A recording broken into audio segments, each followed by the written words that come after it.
This programme is brought to you by Taom Billiards. Too fast, too fly, too flaunty, too gas, too high, yeah, we on it. We go wherever the crew going. I'm ready, so tell me who want it.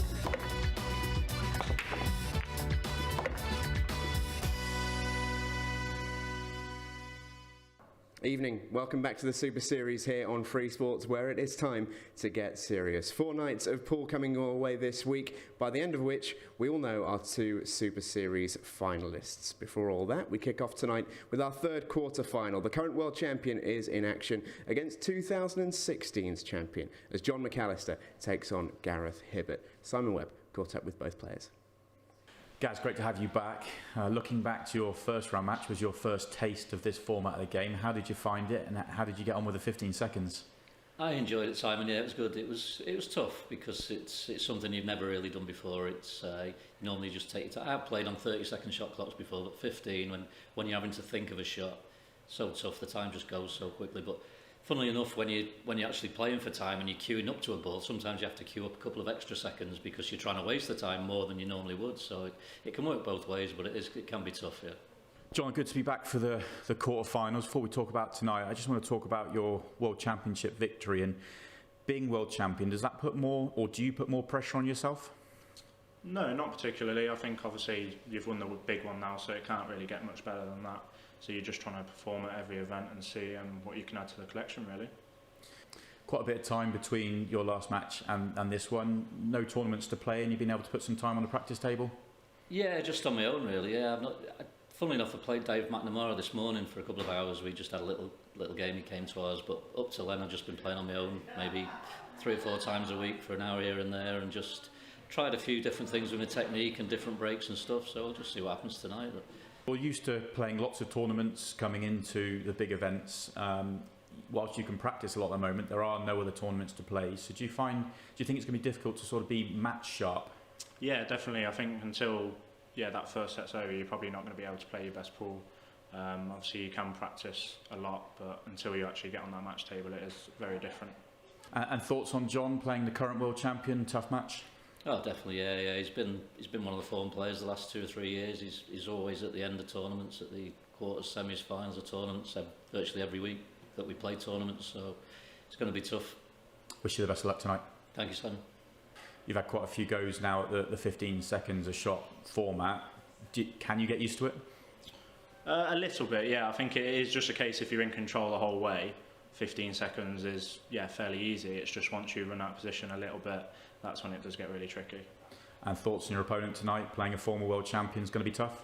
Oh yeah, definitely. Me and Gareth have had really good matches over the years, so looking forward to it again. Hopefully just come on top. Best of luck. Cheers, man. Welcome. We are so excited to join you here on this Monday evening for some Super Series pool. Steve Jameson Sideware with you once again, and if you've not been party to any of the Super Series so far, well, you've joined at the right time. 4 days of live action this week, encompassing the final 2 quarter-finals, the 2 semi-finals, setting us up for the big occasion next week. Simon, at this point, it's full steam ahead to the final. It really is, and this is possibly one of the, well, for me it's the match of the round. 2 former world champion, current world champion and former world champion. It's going to be an absolutely brilliant match. Yeah, let's take a quick look at how the tournament stands heading into this crucial week of competition. We already have 2 semi-finalists. Those are Sean Storey and Alex O'Donoghue. Sean Storey with a great victory over Aaron Davies last week, and the surprise-ish of the round so far is the favourite Jordan Shepherd going out in the quarter-final stage to Alex O'Donoghue. Alex putting in a great performance there to take that victory 3-2. Tonight we see Gareth Hibbott take on Jon McAllister in a battle of current and former world champion, and another former world champion, Mark Farnsworth, is in action tomorrow against David McNamara to decide our final semi-finalist. And at this stage, Simon, it's incredibly well set. There's no bad games coming up. There's no necessarily biased games in terms of who we'd expect to win. There's a lot of tension in the air here because the form's out the window. The players aren't playing regularly. It really is a bit of a coin toss. It's a very deep field to start with. We started with 16 very, very good players. We've obviously got some big names, and we've seen some big names go out. No bigger than Jordan Shepherd losing with our last match. But, you know, there's a lot of big names still in this, and it really could go any which way. We're currently looking at the lag on screen. This will be deciding who breaks first in this one. Closest to the cushion will get the call. This is Gareth Hibbott in his luscious green. Yeah, slightly different than the norm, this, having to do it one by one, but that's social distancing and doing it the right way.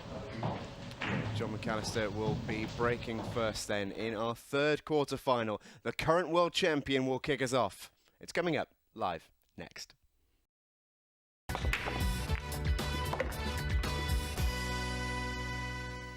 Welcome back. Live pool on your screens here this evening. The Super Series concludes next week, and we've got to get our semi-finalists and our finalists sorted. That is this week's task. Stephen Jameson here alongside Simon Webb to guide you through it. We've got Jon McAllister ready to break against Gareth Hibbott, the current world champion, taking on 2016's victor. Two top quality players in the tie of the round here as Jon McAllister gets us underway.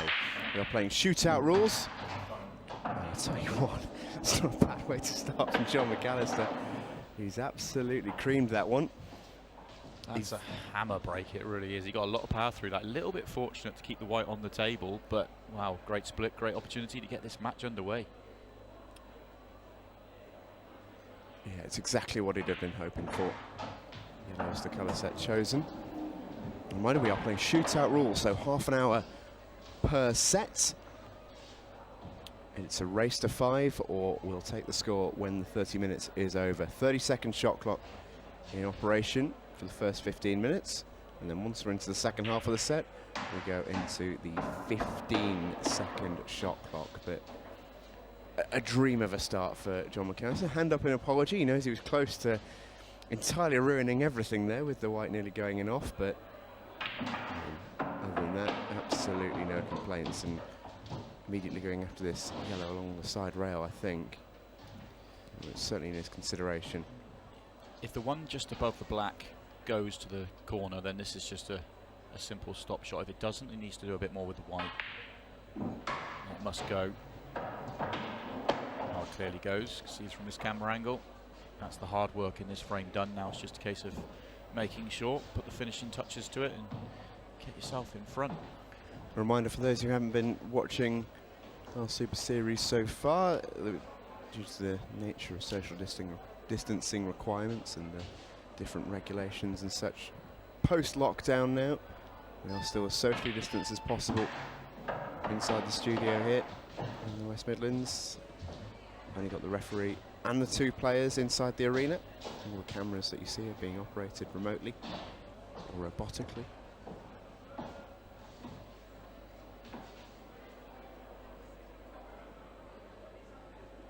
Once temperature is taken upon arrival. I'm sure these are stuff that quite a few of the population now are starting to get used to. The new norm. We're getting used to it. It is quite a strange one for Jon McAllister. He played his first round match now over a month ago, which is crazy to think about. I said to him as he came in, this must be the longest you had to wait in between the first and the second round. Even having to wait 100 games in a day, sometimes it'd get played. A lot of tournaments, most tournaments are played over one day. So to win a tournament, you play 7 or 8 matches. A lot of them are one day or over the weekend. It's a good black. Yeah, played it really nicely. It was a slightly uncomfortable first shot for Jon McAllister there to hit the first frame, but he did so very nicely. A reminder of our black ball rules: the ball must hit the cushion after contact, or indeed go into the pocket. And in the instance of a foul, there's no 2 shots or 2 shots carry and all that malarkey. Simply 1 shot that's free, and then the visit continues. We'll call it a shot and a visit. Skill shots are allowed. You can pot any ball as long as you pot of your colour set. We can have a golden break in the shootout. If you pot the black, you win the frame. If you pot the black and the white, you lose the frame. You see Gareth Hibbott's opening break of the contest. And he is a man who's known for having a fantastic break. On this time, though, in this instance, it slightly lets him down. It's a good split, but no balls down, and just goes to show that sometimes the nature of the beast, it's just as good a hit as Jon McAllister's, but no balls down. Jon's back at the table, and a great chance here to make this 2-0, Simon. It is, yeah. Be happy with this. Another opportunity where it's just a case of working his way around. Doesn't need to develop anything. Doesn't need to work anything out. Just about the pattern. He's a little bit close to the red to the left centre, but he's still on it. You are right with the break. There's a lot of skill in the break, an awful lot of skill, but there's also some luck. You can only hit them as well as you can hit them, and sometimes you don't make a ball, and you have to sit there and wait for your opponent to have that good opportunity. Delicate one into the middle pocket here. And he's overcut it. Now then, a chance for a reprieve here for Gareth Hibbott. A good chance. Well, of all the things I was expecting Jon McAllister to do there, the last thing was overcut it. He was looking for other options. You could tell he wasn't comfortable with that shot choice. Didn't have any other options in the end and had to take it on. There's plenty of work here for Gareth though. Yellow on the left-hand side rail. That doesn't go to the corner. I don't think it does. And that hasn't worked out. He hasn't landed on his next ball. Possibly a very delicate plant to the centre. Red sort of covering half a pocket, but he could make it off the red. I wouldn't say it's a big pocket though. Some way off as well. When your opponent makes a mistake like Jon did, you really want to be able to get into the frame and settle yourself down. It's your first opportunity, and his first positional shot to go so wrong will annoy Gareth. And you've got two players of this level. I know they're going to be playing under pressure. We've seen it all tournament long. There are mistakes simply because of the format, but when you have two players of this level, you have to punish those mistakes. If they both play well tonight, we could be talking about, you know, the number of mistakes on one hand. Yeah, quite easily. I'm just having a watch of both players practicing. Cameras were left on during practice, and Simon gets some watching our monitors, make some notes. Gareth looked fantastic in practice. He put a couple of ridiculous skill shots. It's always something that I enjoy doing, actually, Simon, because whilst you see the players at the table during the matches, when they're at the practice table, I think sometimes you get to see that their true talent shine through, because they'll chase finishes they never would consider chasing in a match scenario, because there's nothing on the line, right? And they play shots that are just beyond the imagination sometimes.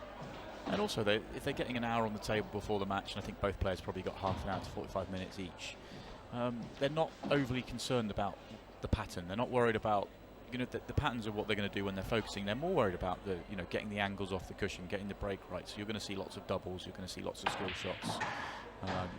Less concern over trying to make the clearances. So you do get to see some pretty flashy ball within the way they practice beforehand.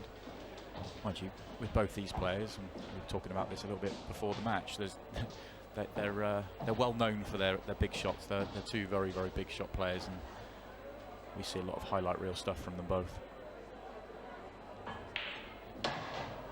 Yeah, when Jon McAllister's playing really well, he'll do a lot of this, make routine-looking clearances look routine.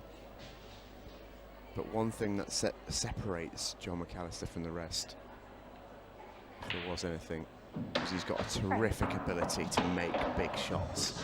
Really is quite a special talent he's got. What separates him, I'd say? Probably the biggest shot maker in the game right now. You know, the Premier League we saw on Freesports, he had a highlight reel all of his own. This is Gareth Hibbott, playing from Southport, 50 years of age, 2016 IPA World Champion, and he's done sweep as well. He's the senior champion, the doubles champion, has been an IPA #1. For a couple of years he was dominant on the IPA. One of the few players to win back-to-back tournaments, IPA Tour weekends. There's 2 tournaments each weekend it's played, and he's one of the few players to be able to go back-to-back, which takes some doing, I can tell you. And as you saw at the bottom there, he's a king of pub sports, really. I like to call him Gareth Hibbott. Back-to-back 147s on the snooker table. He's a dab hand with the darts as well. Yeah, he's pretty handy, isn't he? You'd want him in your pub team. I suspect he's probably pretty good at skittles and bar billiards and a few other things as well. I'll bet he's lethal on the dominoes table. Oh, for sure. Absolutely. But once again, Jon McAllister is in here, and we see this happen very occasionally. And sometimes there's not an awful lot one player can do. Jon's been breaking really well. 2 great breaks, 2 great splits. And he took his chance on Gareth's bad break as well. Not the best nudge. I think he was trying to avoid it and leave it where it was. He may have been going into it just trying to get a bit more separation, but either way he's nudged it a bit more awkward than making it better. Although he may be able to get enough spin on this to get across to the right-hand side of the table. That's the right-hand side. Oh, he's an inch short. A good inch short as well.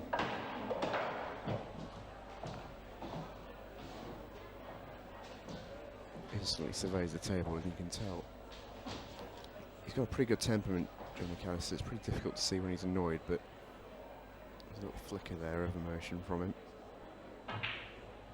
How's the recovery? It's pretty good. But you already see his face betray him. He's not quite got the white to hold. It's not, but he's landed perfectly. This is not as he played it. You saw the little raise of the hand. He has landed absolutely plumb on this yellow to the corner pocket. Couldn't have asked to, well, he couldn't have picked it up and put it better with his hand. Yeah, as soon as he saw the bounce off the bottom cushion, he was annoyed, and then when it came out,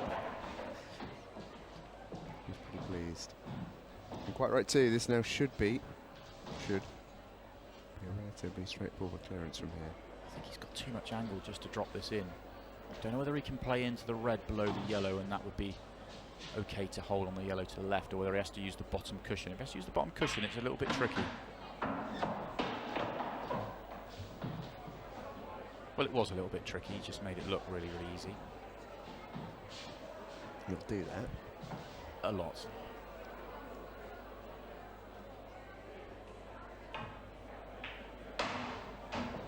Takes the pace off the white really nicely in this. Should be 3-0 before the 15-minute mark. Jon McAllister not hanging about here. Still a long way to go. That's a long format, this. The shootout in previous iterations has been over the course of 1 set. This is the best of 5, so still a long, long way to go in this one. Gareth Hibbott will be wanting a good break in this next frame to keep himself in this set. Otherwise, the machine might be running away with this one. What I love about Jon McAllister is he's actually right-handed but plays left-handed. Yeah, it's a bit of a strange one, that, isn't it? I can get it with some other sports, but I don't. With few sports, I can't really see the benefit. It's a surprising one for sure. He is a multiple IPA Tour winner. Of course, the 2020 IPA World Champion. Big Coventry City fan, that's where he's from. Celebrations have probably just about died down in the McAllister household. And Gareth's still breaking well. I'm happy to report. Very similar break to what he put out in his first, and this time he gets the balls, and that's a bit more like it. You really get a sense of the power generated through the pack with that break. He caught it even better than the first one. Just so much power. It's one of the big hallmarks of Gareth Hibbott's game, actually. When he won the World Championships in 2016, his break was huge, and you know, once he's got the table open like he has here, there's nobody better in the world at mopping them up. So it's a lethal combination.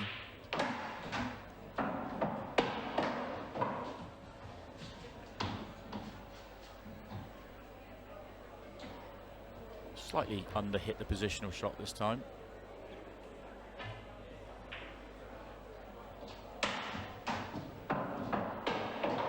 Plays that millimetre perfect, and he left on the power bar, and that wasn't quite sneaking over the line, was it? Yeah, just for a second I think he thought he hadn't reached. Would have been a foul as well, not just a missed pot. Tough pot down the rail now, but Gareth for me is possibly the cleanest potter of a ball on the tour.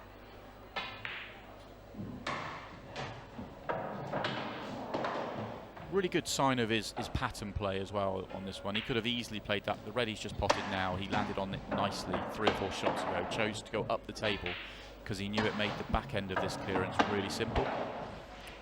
It's been a high standard so far, hasn't it? We've seen a couple of loose shots, but other than that, it's been really, really clean from these two, which is what we love to see early on.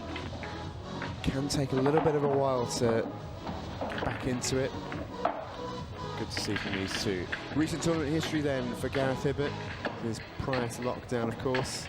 A disappointing World Championships in two aspects, but once again, he was brilliant in the actual World Championships, only actually losing eventually in the semi-final to guess who. It's a good game, that, the 3-1. It is, and looking at that list there, Gareth, apart from the World semi-final, Gareth will be disappointed with that. He knows he's a better player than that, and for whatever reason, over the last 2 seasons, maybe 3, the form hasn't quite been as consistent as it once was. It used to be that he was in the quarters, semis, final of just about every event he played, as Jon makes his first mistake off the break. But yeah, just in the last couple of seasons, he's when he's played well, he's still gone deep, and he's been dangerous, but it's not been as consistent. Well, I'll tell you what, Simon, the 15-second shot clock has just been called, and with Jon going in off the break here, it's a fantastic split for Gareth Hibbott to get himself back into the match, or back into the set, I should say. 3-0 down, and I think he played 2 shots. But now, looking at this table, he's not got a huge amount of time to play this shot. He's well within the time though, which is good. I think it's one of the things the top players do that impresses me the most. You know, I've been in that situation out there, and you're playing against a player as good as Jon when he started off with, you know, okay, made half a mistake in one of the frames, but 2 breaking dishes, he's looking $1 million, and you're thinking, I'm 3-0 down, and here's the first set gone. The top players don't do that. They know that they only need an opportunity, and all of a sudden they can take out 2, 3, 4 finishes on the trot and turn any match around from any situation.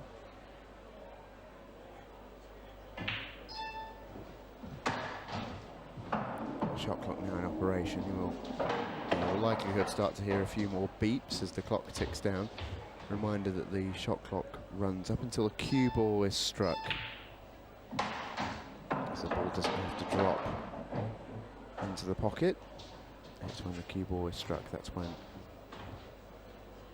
the shot clock must be dealt with by the players. That's the key shot. Pot's good. That's brilliant. And the placement is beautiful as well. Lovely work from Gareth Hibbott. It's made to look all the better by the shot there as the camera panned out to show the movement of the ball. He really threaded the needle. I was just thinking that 2 shots before he needed to be straight, and he left an angle which meant he couldn't get nicely on his last ball, but he didn't break stride. He knew he was going to have to come up with that big shot, but played it to perfection. And here we see Jon McAllister's recent tournament histories. He's had a great time of it, as you can see. Quarterfinals of the International Professional alongside a final in the Open, which is such a difficult thing to do. And you can see games there against Mark Ball and Liam Dunster about as hard as it gets. He is the reigning world champion. He has been excellent. It's what Gareth Hibbott's up against. But I tell you what, both these players so far have been breaking like freight trains into the pack. Another massive break, isn't it? Just going back to that list of highlights for recent history for Jon, and a couple of things that stood out for me is the 2 finals versus Liam Dunster. They're two guys in their early mid-20s, number 1 in the world, the current world number 1 in the world with Liam Dunster, world champion Jon McAllister. They are going to contest a lot of big finals. They are going to meet deep in a lot of tournaments over the next 10, 15 years. It's going to be great and fascinating to watch how those 2 players go against each other over the years. I think that's come out all right for Gareth Hibbott, actually. He'll be hampered, but I don't think that's actually a terrible result for him. And he's just got enough on it to nick the red out and make it potable. This is a tough shot, though, with the queuing. Did it really well. It was a tough shot, it really was. He made it look really easy. He really did. This time it's another tough shot, but it's a tough shot for a different reason. It's a tough shot because he needs to get precise position. Well, in fact, he's going to go the other way because he's guaranteed position by going that way. And to me, that shows you the confidence that Gareth plays with his potting ability. Much harder pot. Didn't think twice about taking it on. Shot clock was ticking as well. He needed to get it right. just overrun the positional shot, but still a comfortable pot for Gareth. This to tie things up, having been 3-0 down. Oh, we've got a game on our hands here, ladies and gents. This is a fantastic start from two of the best players in the business. What we absolutely love to see. A reminder of what awaits the winner, a match against Sean Storey in the semi-finals. He played really well against Aaron Davies to Sean Storey. He looked excellent against Simon Fitzsimmons, for all it's worth, as well, in the round of 16. I think if myself and Simon were plotting from the outset, you'd have expected maybe Simon Fitzsimmons to be the favourite in that side of the draw, but having beaten him 3-1, Sean Storey proved it wasn't a fluke. He looked excellent against Aaron Davies, who, you know, is the runner-up at this year's World Championships, in his own right, an excellent player. That's what excited me about this tournament right from the outset, was the depth of the draw, 16 players, and it was, you know, whilst you could pick a favourite for those first round matches, there was no match where you didn't fancy at least there to be, a competitive match. You know, we felt like everyone could beat everyone. I tell you what, it looked as if Jon took a bit off that break, just in the way he cued it. The timing was just impeccable. Look at the split. And when every ball is in the top half of the table, you know that break's been hit really well. This is, in terms of breaks, we've seen 5 of the best here. 1 was unlucky. White ball knocked in. That can happen. But in terms of how these guys are cueing them, it doesn't come much better. And just to say that, that's actually a long way away. I mean, I'm not entirely sure where he was trying to get to when you look at the table. It's quite a long way away from landing anywhere on a red. I think he's potentially looking to leave it somewhere in that vicinity for the one up the rail. Maybe just backing himself to make a tough pot up the rail, but he was actually a little bit unfortunate. The quality of the break, he didn't get left in that nice easy opener, had to take a red off a cushion, and whilst it was a great shot to make the red, it was taking away a little bit of the control and didn't land nicely on his next ball, and that caused the foul. Well, it's now in Gareth Hibbott's hands with 8.5 minutes left in this first set. This game, it should be routine. He's got the break to go on and win it. Having just made back-to-back break dishes. And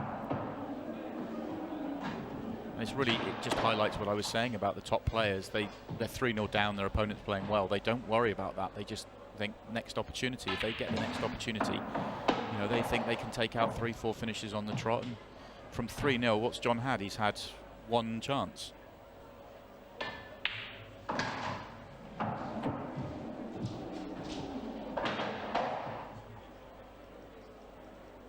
From 3-0 down, Gareth Hibbott goes 4-3 up in no time at all. This has been such an impressive game.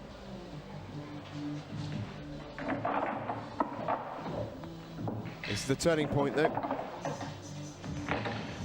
I think you're right. I think he was just trying to get to the bottom cushion, go bottom cushion, side cushion, and leave himself a shot on that red to the top left cushion, to the top left corner.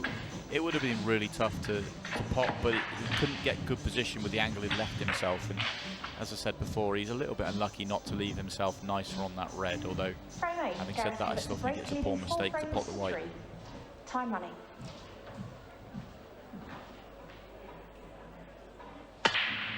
Oh, and been 3-0 down. Gareth Hibbott is now breaking to win the set. And Jon McAllister has a chance to keep it interesting. This is unfortunate. This is really unlucky. Got 3 kicks into the corner. Incredibly unlucky. Another good break from Gareth. Lots of power. The way the white flew back out of trouble and could get kicked into the corner. Very unfortunate. And what we've seen so far in this match, I think Gareth will be sat down thinking, we're going to a decider. Not only that, we're going to a decider with Jon McAllister's break. Jon can't think like that. Jon still has to make sure of his clearance, and a couple of balls to work out. Yellow middle of the top rail. He can land on that nicely now. Just needs to be careful to not play the yellow off the red. He either wants to make sure he plays it off the red or purposely not play it off the red. He doesn't want the red to come up and get in the way of the one over the cushion.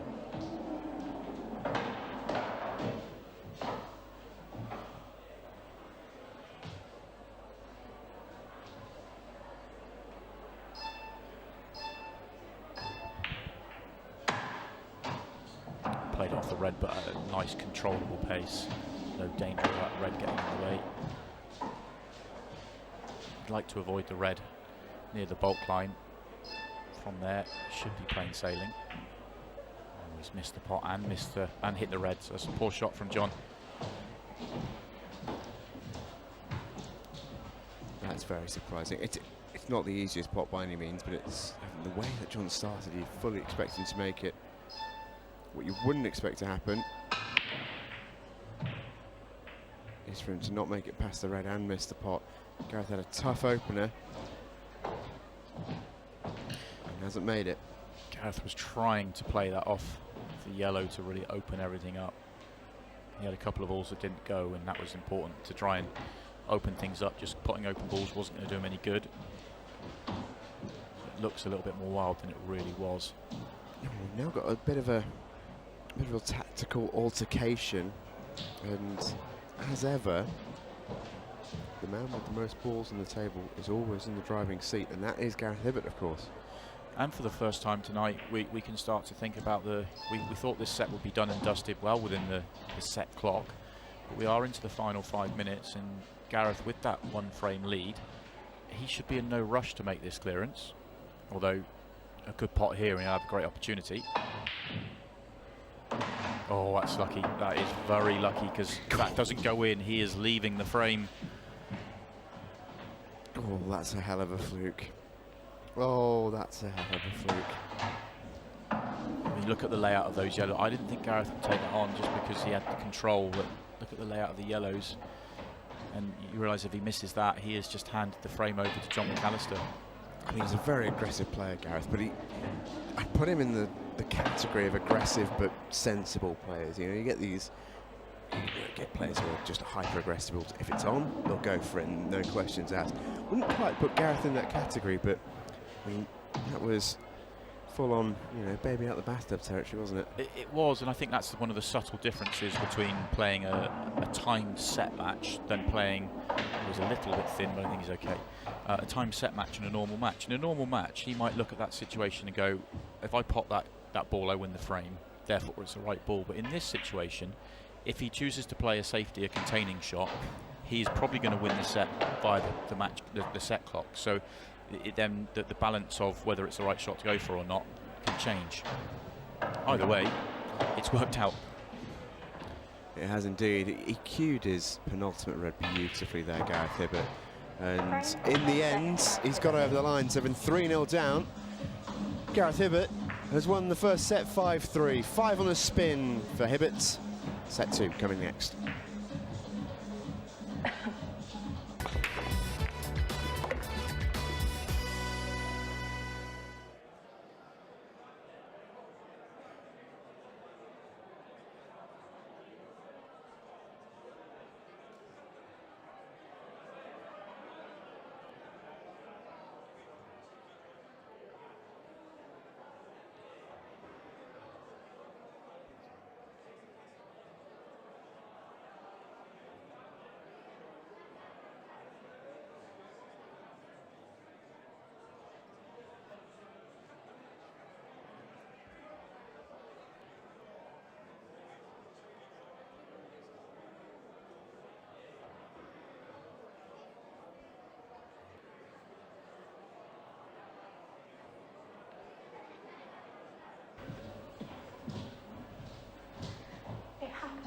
Doesn't it? Of course it does.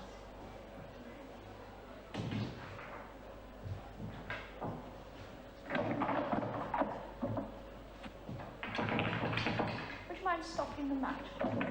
That would be fabulous. Thank you.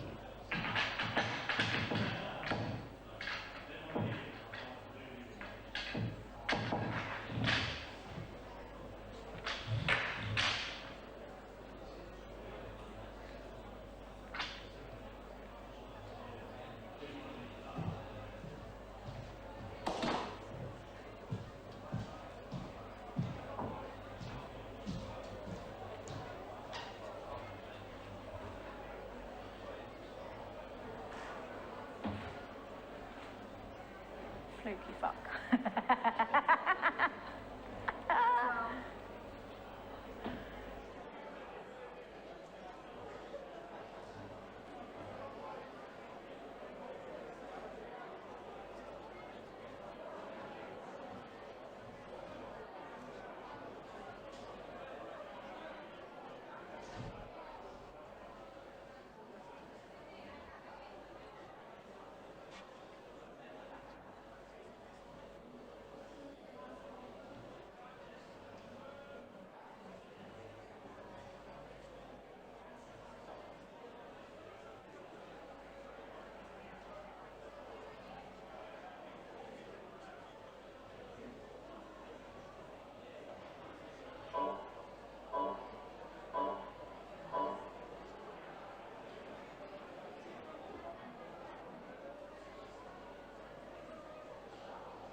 Welcome back to the Super Series live pool on your screens here on Free Sports tonight. Stephen Jameson and Simon Webb with you. Jon McAllister versus Gareth Hibbott out on the table, and Simon, they've served up a belter of a first set. Cracking first set. I want more of that. That was brilliant to watch. You know, both players played some brilliant pool. There was the odd mistake, but there was a lot of quality out on the table. Let's take a look at the moments that really decided that set. There were a couple of them. This being the first. This in-off from Jon McAllister. Yeah, it was a little bit unfortunate, actually, to leave himself so thin on that red. He had to play his opening shot after an amazing break off the cushion, which just took away the control. And he wasn't trying to do too much with this shot. He was just trying to give himself a shot at his next red, and it's completely got away from him. And it is a poor shot to go in off, but he'll feel annoyed with the split that he got. But that's massive. That really is. That gave Gareth the opportunity to go 4-3 ahead, and then that fluke is the difference between winning the set 5-3 and it being 4-4. Massive, massive fluke. Yeah, Lady Luck shining on Gareth Hibbott there, but aside from that, really, we've pointed out almost 2 mistakes from the players there, but the standard has been right up there. So I'd probably say, in terms of how both players have played, probably the best set of the tournament that we've seen so far. In terms of standard and quality, it's been right up there. Yeah, cracking set, the standard from both players, and I think that's the key, is both players have turned up and played well there. And we've highlighted the mistakes that were made, but that's because there were so few mistakes, and it is going to be the mistakes that are going to define this match.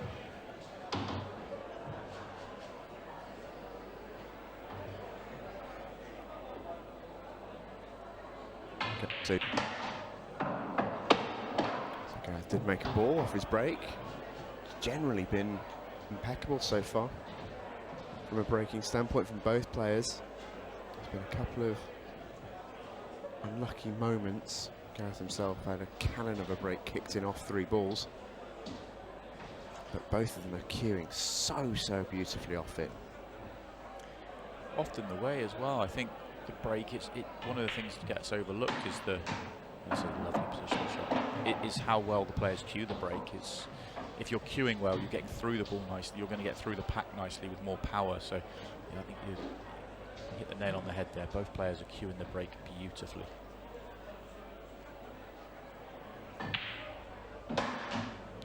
It's another very good positional shot. He is a little bit, well, he was running a risk of that yellow getting in the way of the other red. I think he's just about okay in terms of being able to nudge it open with this next shot. Yeah, just has to mind his work here, doesn't he? It's it. If this was the situation that he had prior to that last shot, he'd be relatively happy with where he is now. But you know, the fact that he's almost put himself in that position, probably not ideal. I just wonder what he's cooking up here, because he's now not got the angle to go into it. I think he's backing himself. I think this red must go to the top left-hand corner. It looks incredibly tight from our camera angle, but I think he believes he can make it, and even if it's only a little bit of the pocket, because look at it from this angle, there isn't much of a pocket there. He's backing himself to make the shot. That's why.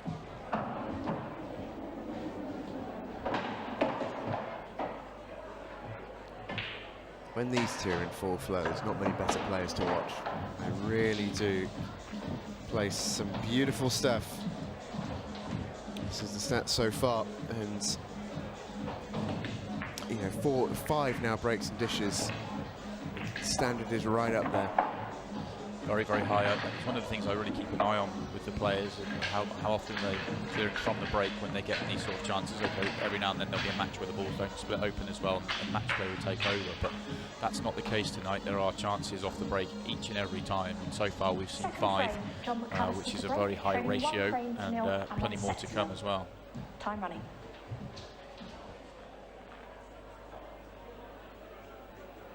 Yeah, we've seen a couple of, I don't go down on the stats as reverse dishes, but reverse clearances almost. I quite like counter clearances when your opponent makes one mistake, and then it's almost like a player's first visit to the table. That's another fantastic break from Jon McAllister.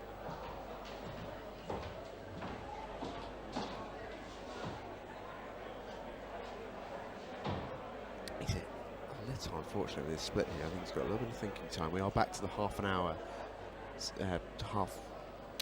Try that again. 30-second shot clock. So he had a little bit of time to think it through. And that'll help him out a bit. I think the yellows all go, they just need to be figured out in order. I don't think he's landed on his next ball. I think does this one go? Does he have to play the long plant? I think it's the long plant. This is very tough. Oh, so good.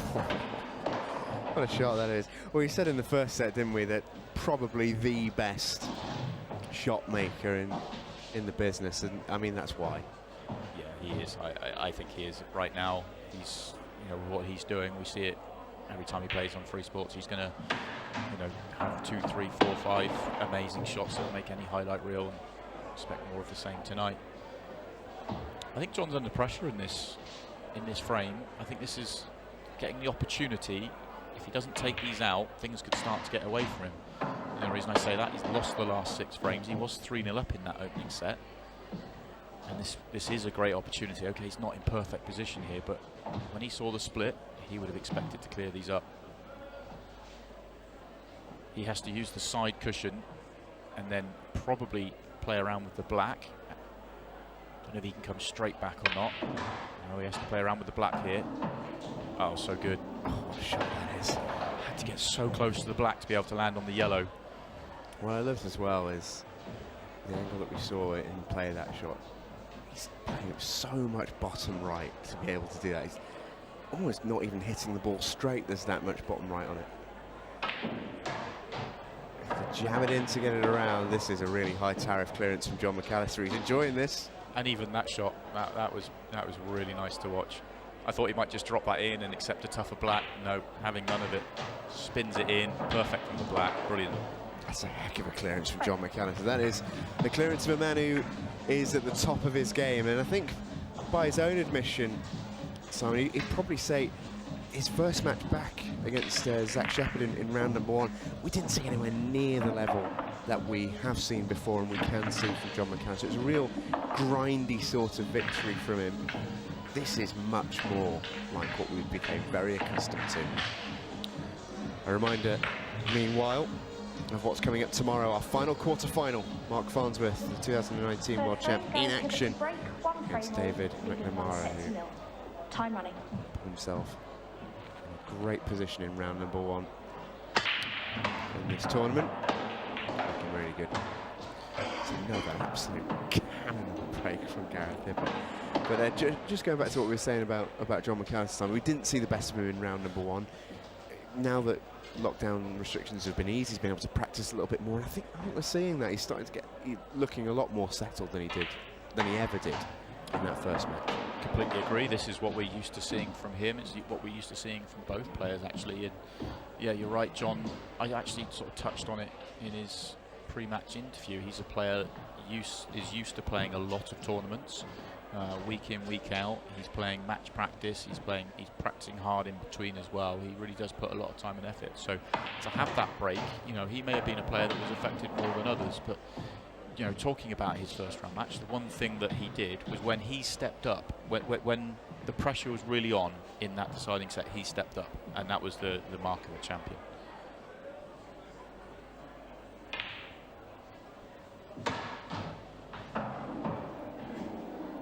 We're going to go back to talking about Gareth Hibbott here, because he's playing some brilliant stuff at the moment. Hope I've not just put the kiss of death on him, because he's got a couple of tough pots coming up. Cued that beautifully. But his positioning has been absolutely spot on in this break. Normally a very precise positional player. Good patterns, precise positional play, and excellent potting, and it's going to take you to the World Championships. Well, you don't get to hit 1-1-4-7, never mind 2 in a row, without having a bit about you in a positional sense. Yeah, I'd love to have seen that live. That's just an incredible thing to do.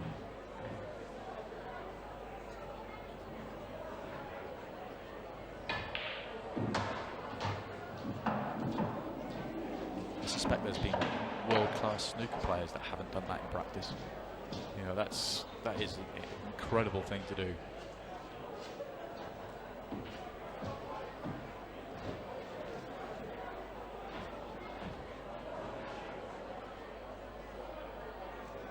This is a key shot then. Pot's beautifully played. How is he on the black? Ideal. but you still back him to make it. Tough one though. You back him to make it because he's Gareth Hibbott, but this is a tough black, very tough black. I mean, I said his positional play is normally so precise. He's just let this cue ball run. Oh, cued it well. Good shot, Gareth Hibbott. His work before that probably deserved to clear up. It was a brilliant clearance there. So a little tap of the table from Jon McAllister, recognising his opponent's work. And we talked about the recent events of Gareth Hibbott. This is his recent highlight, so where he's put in some good performances. You know, fantastic performances throughout the last 3 years. Multiple finals. Semi-final of the Worlds this year. He is just that good. He is, and it's worth pointing out that the records that we have for these statistics, they don't go back much before 2017, so his World Championship victory won't be on this recent tournament highlights. But that just shows how many tournaments he goes deep in.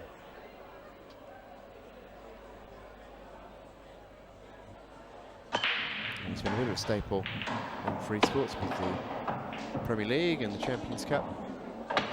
Oh, hammer break this. Jon McAllister has cued that beautifully.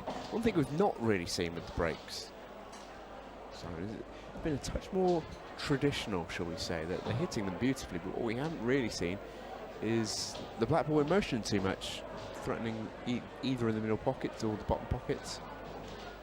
Both players are going for the front ball, traditional power break. The cut break will, in theory, get the black in motion a little bit more. But I don't think either player really cares about that, especially when you consider how well they can play with these sort of opportunities. They're just trying to make a ball, get a big split, and back themselves to clear up.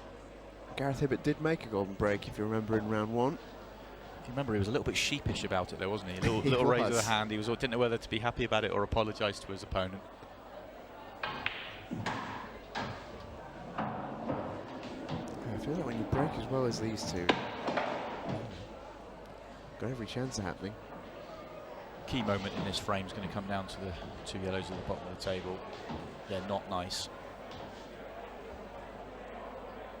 Has to. Well, I think he's probably playing to go behind them. Yeah, he's going to go behind them here. That'll do. That's a lovely shot. He may well have played. I don't know whether he was trying to avoid the red and try and land on the one below it, or whether he was actually playing into the red. But that's come out really nicely for him. I think he can actually just play another little soft screw shot into the red again. May not have quite the right angle. No, he hasn't. It's going up the table. So that yellow at the bottom is now still a problem. Again, I think I don't think there's much mileage in trying to move it. I think he has to just try and land low on it, back his potting ability to take it into either one of the top pockets or a centre pocket. It's not a bad ball to land the black from.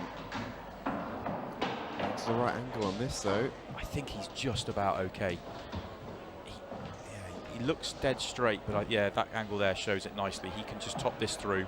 The white will drift down the right-hand side of the table, and he can play. If he gets this right, he'll have it into the centre pocket. If he overhits it, which he probably would rather overhit it than underhit it, he'll have it into the corner.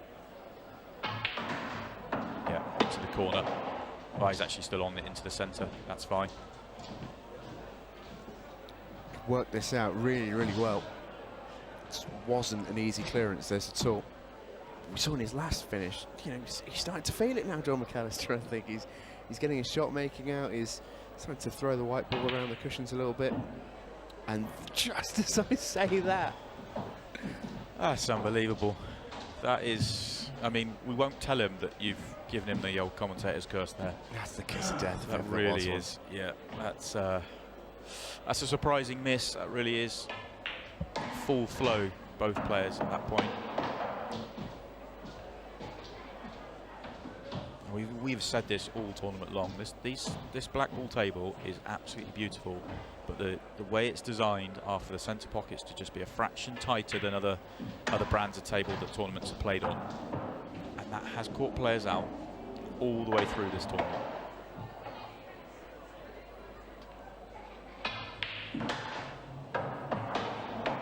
Did not expect Jon McAllister to miss that.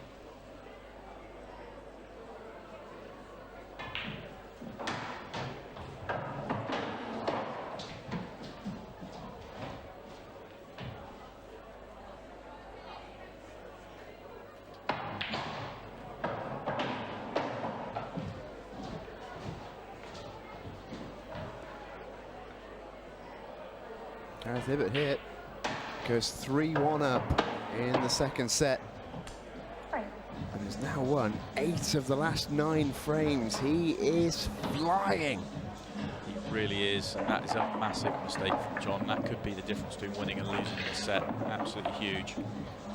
Let's take a look at Jon McAllister's recent highlights, and when we talk about him probably being the best player in the world in the last couple of years, it's tough because there's a couple of players who could have a stake in that as well. He's certainly in the conversation, and he is the current world champion as well. He is a top quality player. Frame 5, Gareth Hibbott. This is uncharacteristic, especially with the way he was playing. Time running. Yeah, it's a pretty open pocket. It's not that acute an angle. It's a fairly comfortable pot. You know, he was probably half an eye on just making sure he got nice contact on the red, but not, you know, that wouldn't have taken too much of his focus. Just a very surprising shot from a player that looked to be playing very well. And now onto the 15-second shot clock. Gareth Hibbott, at the minute, the way he's breaking, just giving himself opportunity after opportunity. Jon's made a couple of high-profile mistakes along the way as well. To give you an idea of Gareth giving himself the opportunities, he's broken cleared on 4 of his last 5 breaks before this one, and the only one he didn't break and clear on was that ball that got a massive break that got kicked in off into the corner. It just shows you how well he's playing.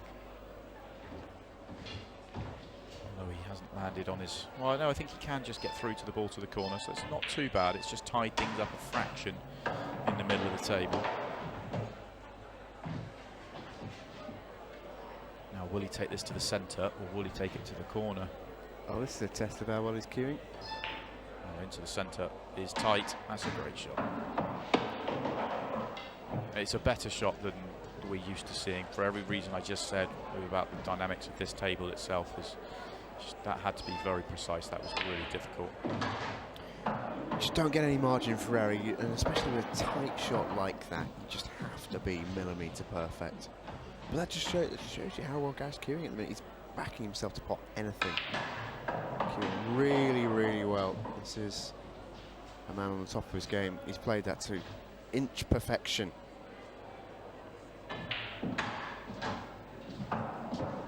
Almost unstoppable when he's playing like this. It's the sort of form that took him to that 2016 world title. It's 4-1. 9 out of the last 10 frames have gone the way of Gareth Hibbott. That match against Craig Marsh in 2016 was a belter. Deciding frame. Deciding frame of the deciding set. Excellent from Gareth Hibbott. Great clearance to win it under extreme pressure. See Jon McAllister's victory over Aaron Davis earlier on this year. 2019's world champion Mark Farnsworth in action tomorrow. Time running. His quarter-final against David McNamara, that 4-3 victory against Tom Cousins. Quite a few people's nominee for best world final ever. And there's been some very good world finals. There has been some very good world finals. We've seen 2 go down to a deciding frame of the deciding set. I think the one the year before it, the one myself and you commentated on, the All Welsh affair, was a belter. First tournament on Freesports went down to a deciding frame. Ben Davis getting over the line and Simon Ward. That match between Mark Farnsworth and Tom Cousins, as we're talking about it, that for me is one of the best matches I've ever seen. 6 hours of pool, and you can count the number of mistakes from both players combined on one hand. It was just incredible. Just extreme standard of pool. There's a safety chosen there by Jon McAllister, who's a bit unlucky. Again, similar to a break he had in the first set, where, you know, almost in theory, it's a good break because he's made a ball, he's got the explosion in the pack, it's just not quite come out nice. First positional shot is tough, ran out of position, he had to play it safe. I don't think he anticipated Gareth being able to squeeze that one in the top corner pocket, but squeeze it he did. But he was squeezed for time there, Gareth Hibbott, and I think that's affected him. I was just trying to work the finish through to the end, so I expected him to make that ball, and it was going to be the red at the bottom that doesn't have a pocket was going to be the problem. And as I said right at the top of the show, this match will come down to who can punish the mistakes, because there's going to be so few mistakes, and that's Gareth's first mistake for a long time. And Jon has to step in and punish it. Needs to win 3 frames minimum in the next 10 minutes to get something out of this set. Which is eminently possible as well with a 15-second shot clock. We saw Gareth Hibbott rattle off 5 frames in next to no time in the first set. Jon has to do similar here. And that will annoy him. That shot in the middle was far harder than the one that he missed to cost him a frame a couple of frames ago. This time it goes in without a problem. It's not sure. Just needs to get this white ball out for the black into the right middle, but he should be okay. To take one back here. Mentioned in the first set how important it is to punish the mistakes when they come, because they will be rare. Jon McAllister made a mistake, and Gareth then made one in reply, and we haven't seen many from Gareth. But once it was made, Jon McAllister has punished him. 2 frames needed to halve the set. Reminder, if we finish the half hour of the set, and the clock strikes 0 and the scores are tied, both players will receive half a point to their match total. It's quite incredible. 8 clearances from the break between the 2 players, just the 5 missed pots. Well ahead of 50% clearances from the break, 14 frames played, 8 clearances. It's very impressive standard of ball here from both guys. Yeah, this is top level. Oh, that's unfortunate. Well, Jon McAllister, it's your chance. Gareth, the second time kicked in off. And sometimes we see breaks rather, when the white goes in. It can be just unfortunate. It can be user error. It's screwed straight into one of the pockets. It's an error in queuing, but both occasions Gareth's been thrown in off another colour, and that is purely lady luck. But I suppose with the fluke that he got at the end of the first set, maybe that's evened out. Quite possibly. Big moments here for Jon McAllister. He knows the way he's breaking, even though he's lost a huge number of frames on out of the last 9-10 frames. He is still playing well, and if he can make this clearance, and he knows he should make this clearance now, he'll be breaking off with a chance to tie the match up with plenty of time left. Yeah.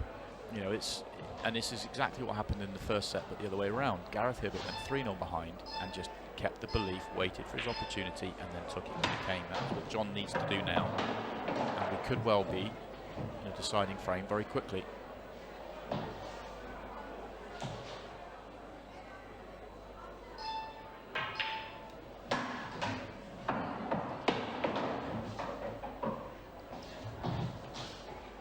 Play this with a tracer side. Depends how cute he wants to get, how straight he wants to land on the next ball. Decided he didn't want to get too. The reason I was saying that, if he wanted to, he could have played into that yellow, but the risk is then that you slide behind it. Might have to go twice across the table. I don't think he can just drop this in. He needs this not to bounce. He's okay. Yeah, it's a good shot in the end. And this is to put in one from tying things up, and there's still plenty of time left on this match clock. Jon McAllister goes 2 away from winning the second set.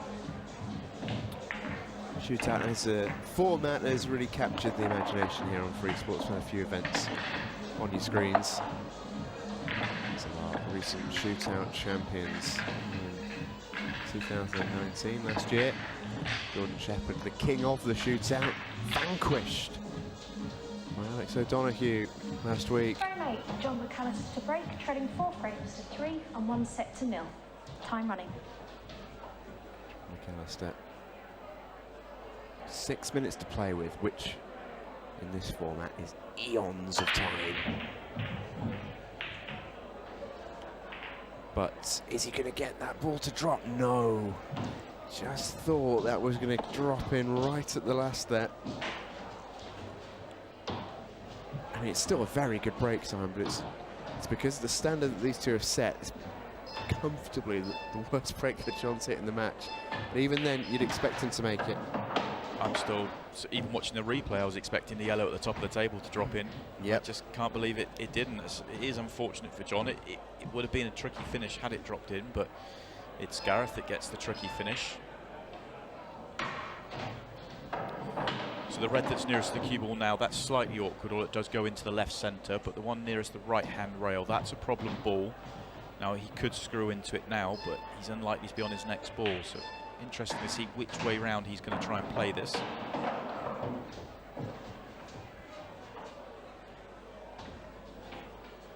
Is he going to play it now?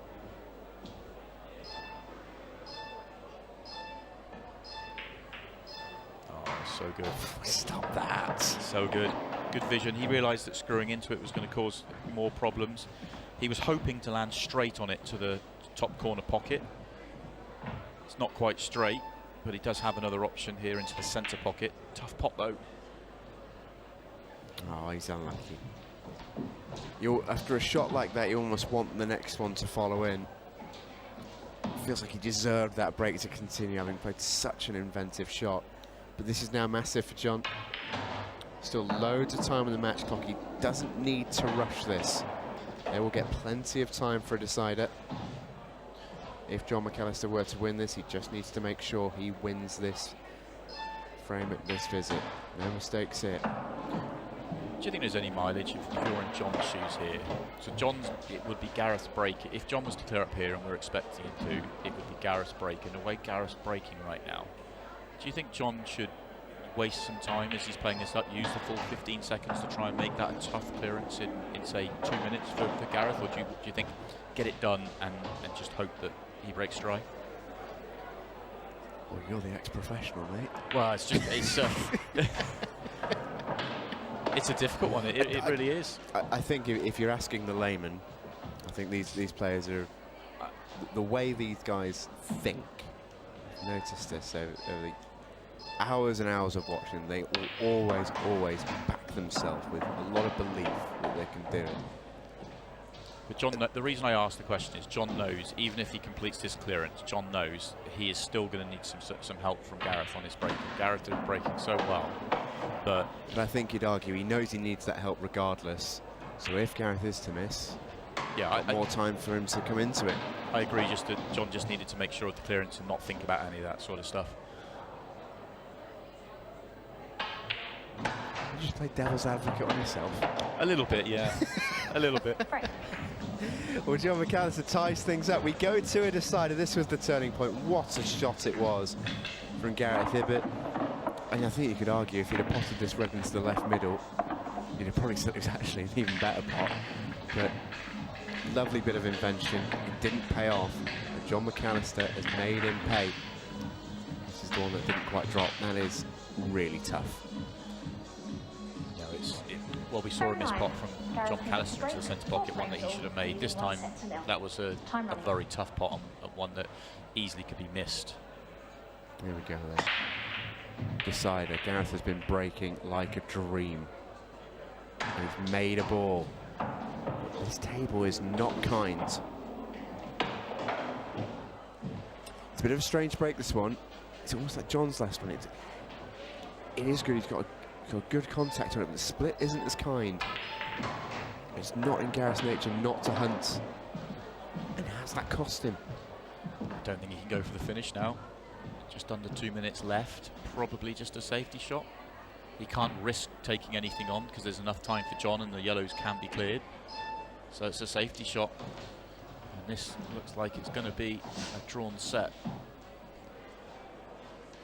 There is a shot Jon can play. That yellow goes into the right middle. He could take on a shot to nothing with the yellow doubling off the right rail.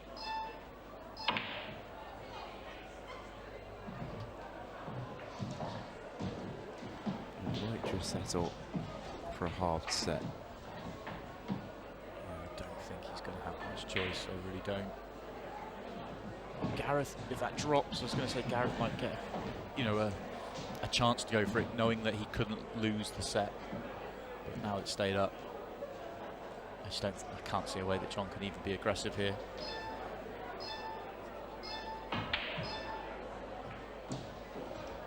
Yeah, just make sure. That will probably do us. And it's been a fascinating set, this. Gareth's going to go for it here. Gareth's going to have 40 seconds. He needs one decent cannon and then they're all on. Oh, he's missed the pot. I don't think the foul's going to matter, though. There is not a long enough left here for Jon McAllister. Yeah, 30 seconds for Jon. Shot, one visit. Time running. I mean, this would be record-breaking. I don't think Jon's got this in the locker. There's just too much to do. But I think you're right, Gareth. Gareth did want that. He thought it was on.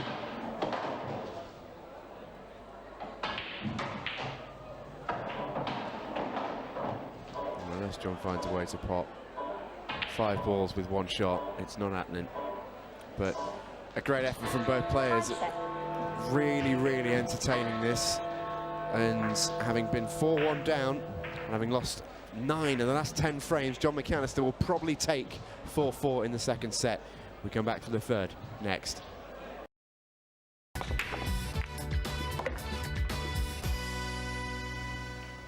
Welcome back to the Super Series here on Free Sports. A cracker developing here between Gareth Hibbott and Jon McAllister. Gareth Hibbott leads by 1.5 points to 0.5 point. It's a strange scoreline, but the last set being halved 4-all after the second set, Simon. It could have gone either way. And I think in the end, what we touched on at the end of that set, Jon McAllister probably the happier to have gotten out of that with 0.5 point. By far the happier he is that Gareth 4-1 ahead. He would have expected to win that set and go 2-0 up and actually almost break the back of this match, but no, Jon has fought very hard there, and okay, he's only got the 0.5 point out of it, but he stopped Gareth from going 2 sets to 0 ahead. He'll be very happy. He can just get back to work now. It does, of course, whisper it, bring out the potential of a black ball tiebreaker. Should this match end level, which it can do. We will play 5 sets, but now 1 has been halved. This could in theory end 2.5, 2.5. That was the scenario. 1 white ball, 1 black ball, placed on the spot right at the top of the table. Sudden death. I said at the start of the tournament, with 15 matches ahead of us, we would have one. And there is the spot that the cue ball will be placed on, just past the bulk line.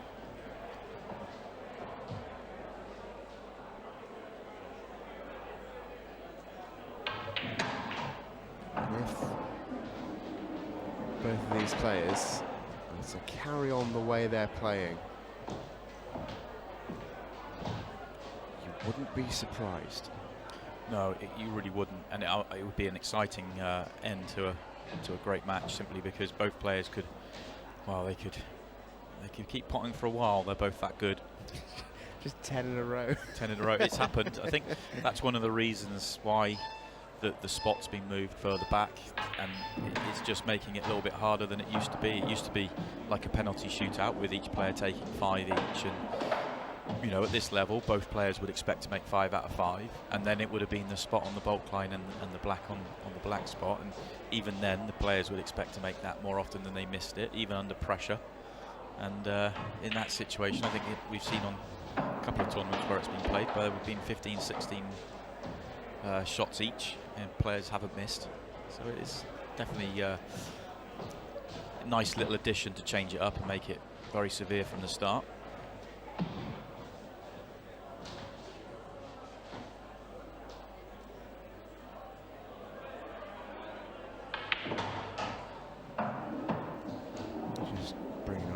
Back to this frame, Jon McAllister broke really well once again. Played a couple of really nice cannons to open up the table for yellows. This is his toughest positional shot though, to get this one figured out. You can just look where he's drawing a line. What's he got in mind here? This is awkward. I think the angle is he's going to be going close to the top corner pocket. The harder he hits this, the wider it's going to throw, so it could bring the pocket into play, yeah. The harder he hit that, the closer to the pocket he was going to get, and he had to hit it hard to get down the table. And he knew it when he left the position on it that he did, when you could see him drop his head from the other side of the table. Get your protractor out, John. Couple of cushions, trying to catch it from behind, probably, to try and get it going up. Now he's got to get it straight. All you can do in that situation is catch it nice and solid, try and make something happen.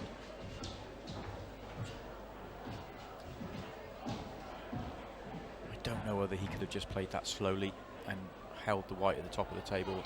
Don't know whether there'd quite been a gap for him to be on the last yellow or not. Nice little knock there from Gareth Hibbott. It's coming up nicely for him. And this should be a glorified training exercise, really, for a player not only of his prodigious talent, but also playing as well as he is. He's doing beautifully tonight, Gareth Hibbott. Both players are. It's been a brilliant standard. The mistakes, when they have come, have been costly.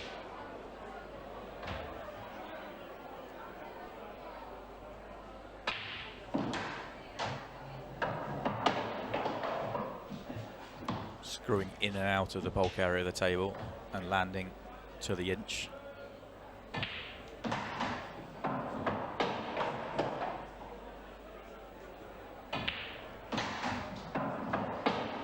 Simple game. It's a simple game when Gareth Hibbott's at the table at the moment.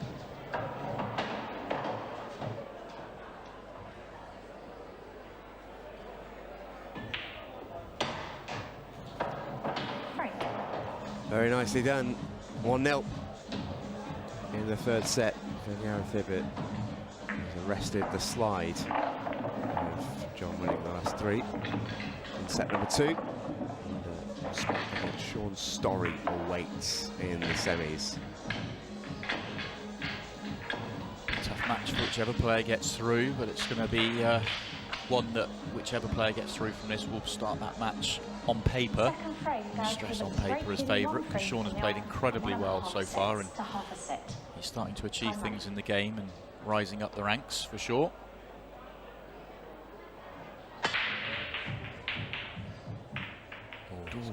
We both thought the same thing there. That black was very close. And the yellow, the last ball in motion on the table, drops. So it's a good break for Gareth. See, the black didn't move at all off the break, stayed exactly on its spot, but gets kicked towards the middle pocket, as close as we've been to a golden break today.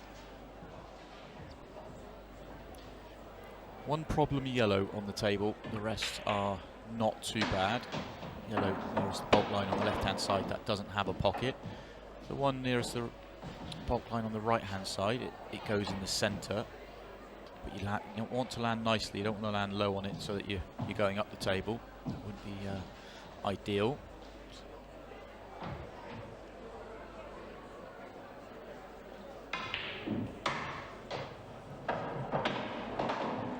Pinch the pocket, just trying to get across to play this one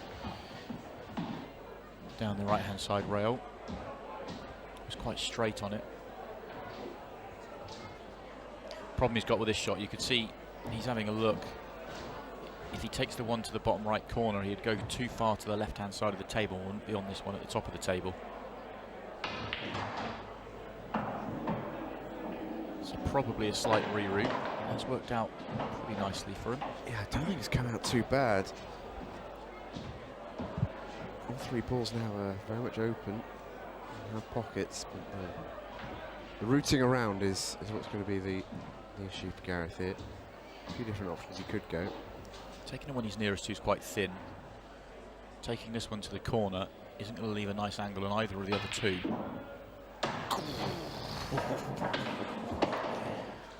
Well, if one in that corner wiped its feet before.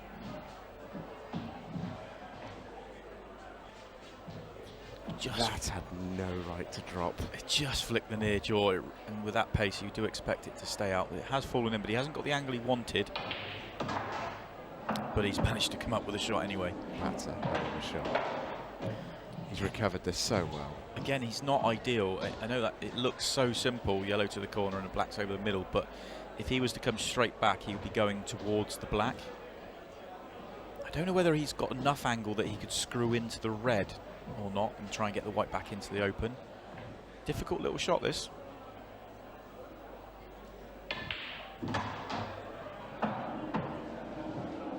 he was just trying to get further across the right-hand side and cut this in thin. I don't think this goes to the bottom corner. Yeah, this is thin. I don't think he can go. I mean, he's having a look at it. It doesn't look like it cuts in from our camera.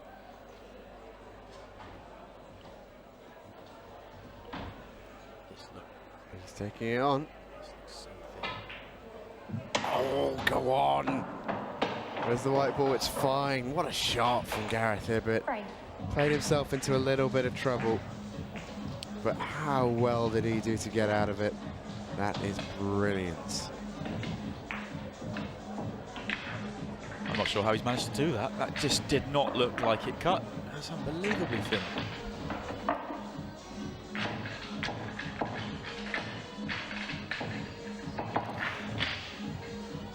You see the lay of the land in the match. Jon McAllister raced into a 3-0 lead. Gareth Hibbott won the first set 5-3. And then was 4-1 up in the second set before Jon McAllister pegged him back. There's now on the opening 2 in set number 3. Jon's lucky not to going off there. But as it is, it's another good break. The reason I say he was lucky,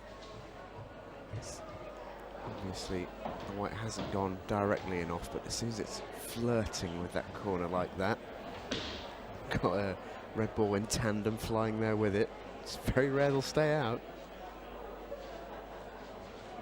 Want to keep them as far away from the corner or centre pockets as possible. Don't want to almost tempt fate with that break. Oh, that's not going to help. Tough shot. That's happened to Jon a few times tonight, where he's made a ball off the break and landed with it, without a nice chance, without an easy opener. Had to take on a plant. It doesn't go in.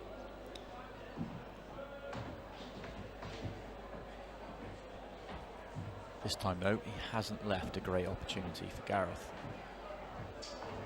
Looks like he's taking the red on. He might be looking to develop the one on the bottom of the table at the same time. No, he's just playing on it. And that's nice. So this must go to the bottom right corner. He'll probably have to try and play into the red just above it. The problem with that, if he catches that red full, he's not guaranteed to be on anything. Time out, please. Anything other than full on that red, though, and he should leave himself a chance. There is a red near the right centre pocket, and the one that he's knocking up the table would be going to a position where he should have a chance of it into the left centre pocket. So odds are in his favour. Yeah, Gareth spotting the red ball clean there, must have spotted a chalk mark on it. Clearly here from Donna, our referee. The clock gets stopped so that she can do that. He's gone the other way. He's tried to move the yellow out of the way to be on the red. That's a much better choice. Much more controllable.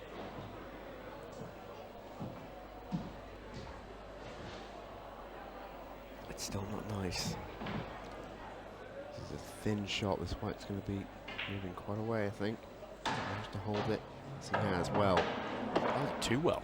He thought that white would be another few inches up the table and be on this red to the bottom left-hand corner. He's really managed to stop that quickly. This is now tricky. I was expecting that white to be heading up above the middle pocket. Me too, yeah. And I think he was as well. I suspect he's quite shocked how easily he's managed to stop that.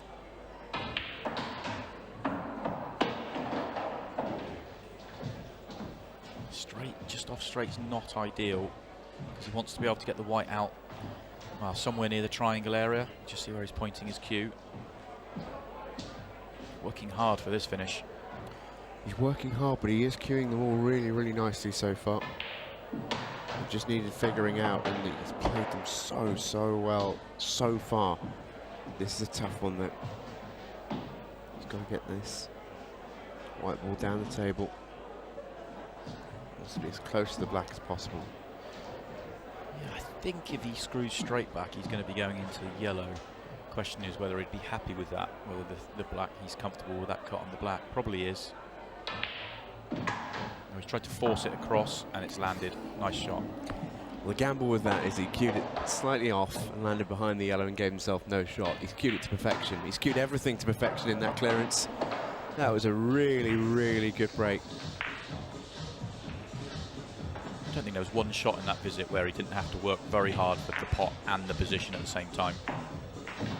Super stuff from Gareth Hibbott. These two familiar foes, two of the best players in the world. They inevitably have met a fair few times before, and it's a pretty even split. See there, they did meet in the semi-final of the World Championships this year. Jon McAllister the advantage there. Gareth Hibbott got the better last year in the British Open semi-final. Fourth frame, Gareth Hibbott to break, leading 3 frames to 0 and 1.5 sets to half a set. Time running. They met twice in quick succession at the start of 2018 as well. Well, I couldn't tell you how a ball's not gone down there. Let's have another watch of this.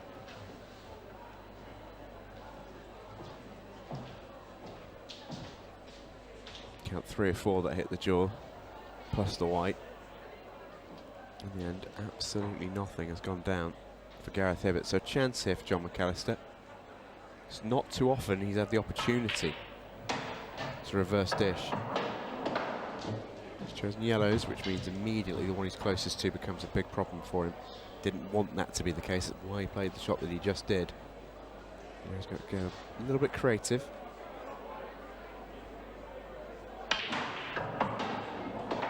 We often talk about Jon McAllister and his temperament and how he manages to stay pretty even out there, and just showing a little sign of frustration on this occasion because he hasn't landed on his next ball. I was just going to say that he really needs that good temperament here, because not necessarily the scoreline, because he can cope with that, but it's more the fact that he is trying to make things happen, and at every turn almost it would feel to him things are just not working out for him. He's trying to develop balls, he's trying to make plants, he's trying to make things happen, and it's just coming awkward every time for him at the moment. Yeah, he played that shot there. It's not made things easy for Gareth. I think he played it as a bit of a shot to nothing, because if he ends up knocking the yellow in, he can sort of work with that and keep on going. But in putting the red over that pocket with the yellow, now makes it very, very difficult for Gareth. He could go into it here. Oh, what a shot. That's so dangerous for Jon to play the shot that he did. If he's played to knock the red safe, then he's probably knocked it too far up the table, close to that ball, to leave that skill shot on. And if he has tried to play the plant, then he has underhit it by quite a bit of distance, a bit in between there for Jon. Take nothing away from Gareth's shot though. It was a great shot to leave the angle that he did, and an excellent pot and cue ball control to develop it. Just feels like he's not missing at the moment. He is in the finest of fettle.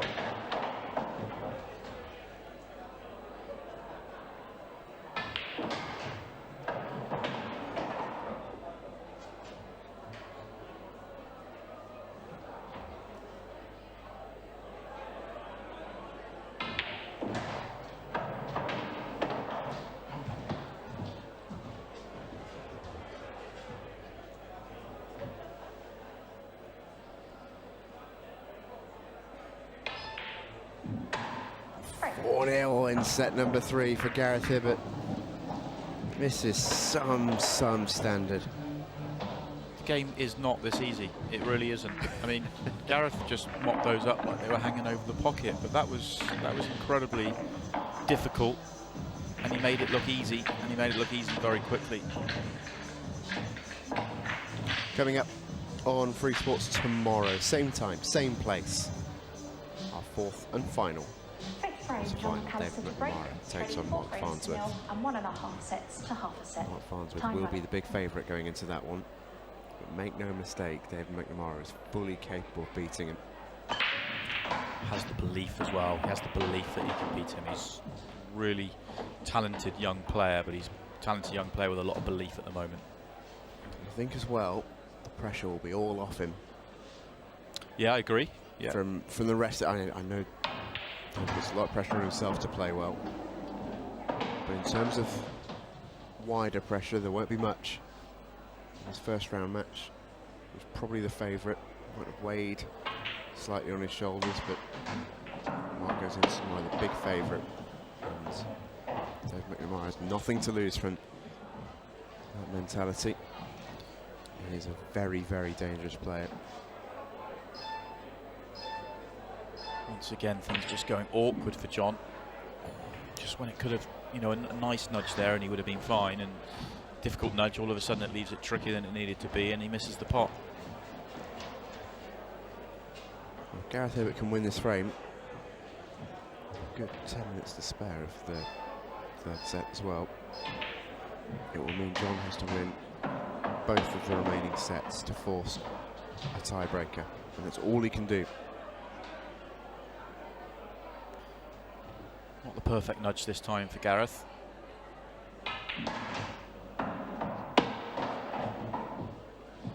Nice little positional shot though through the reds.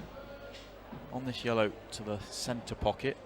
The one he's nearest to, I think, passes the other one. I don't think you can play it with the pace to develop the ball on the cushion. Oh, you are playing well if you're playing for that tight of position. That's lovely.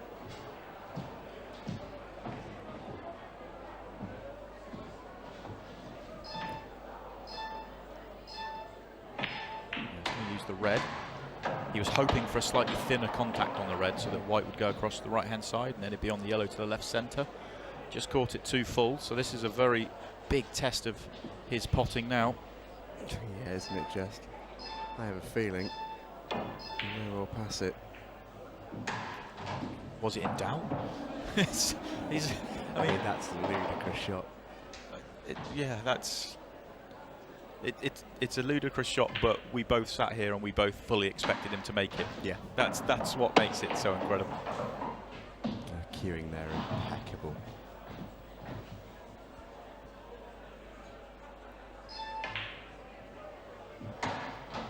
He's on fire at the minute, Gareth Hibbott, with 9.5 minutes left of the third set. He takes it, 5-zip. Set, Gareth Hibbott. He is one away, Gareth Hibbott, from a spot in the semi-finals. Jon McAllister needs to win both remaining sets to force a tiebreaker.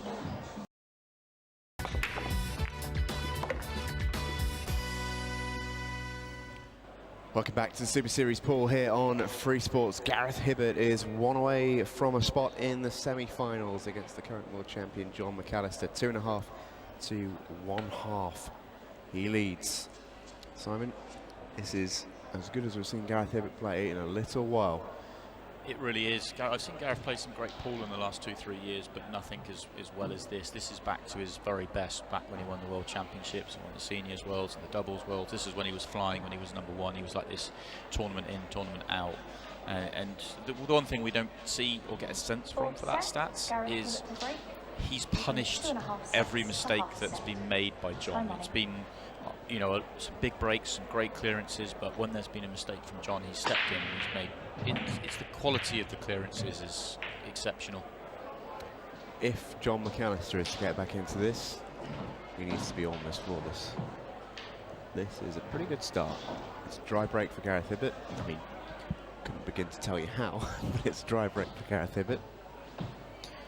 I would say an average player, you know, an average tour player, an average tour professional would be gone at this point. They've not. It's not the fact they're 2.5 half down and they've got to win 2 straight sets and then beat Gareth Hibbott, one of the best potters in the world of pool, in a tie-break shootout, a tie-break potting contest. But Jon McAllister isn't one of the. You know, he is better than that. He is a world champion. He has the mental belief that he can turn this round. He is now playing a race to 5. Everything else that's gone before doesn't matter. Just playing one straight race to 5.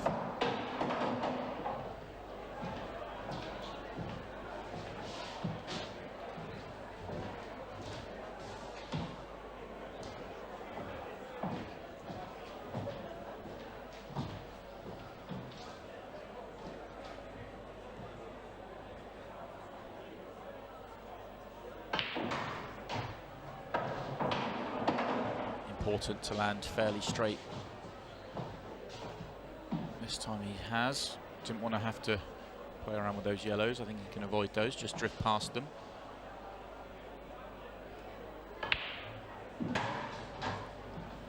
Interesting to see which way he plays this next shot. He could just screw straight across and cannon the red below the bottom of the 2. The problem if he plays that shot, he's going to be knocking that red towards a yellow, no guarantee to knock it on.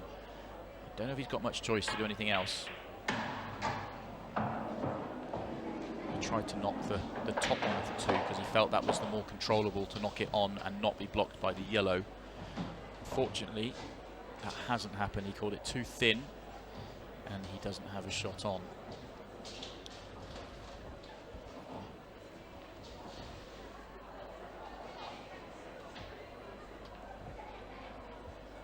What's he got in the locker?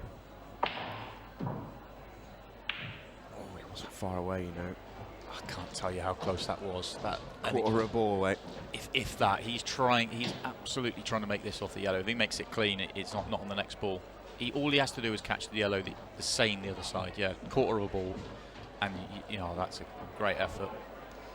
But it's another chance that's gone for Jon McAllister. It's a little bit of the story of the match. From 3-0 in the first set, it's been a bit this way. Jon McAllister's chances have been tricky, and he's not been able to make them. Whilst Gareth had some pretty clear chances, we'd say, early on, the more this game's progressed, he started to be able to take out the tricky ones as well.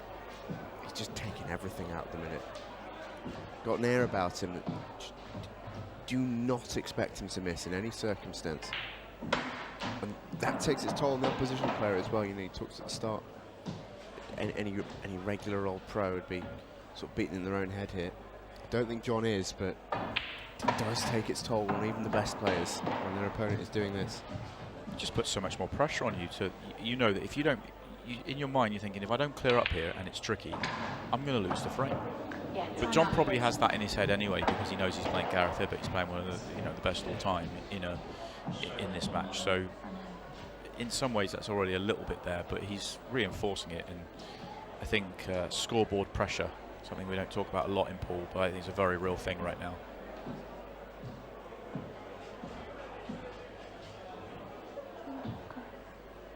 Time running.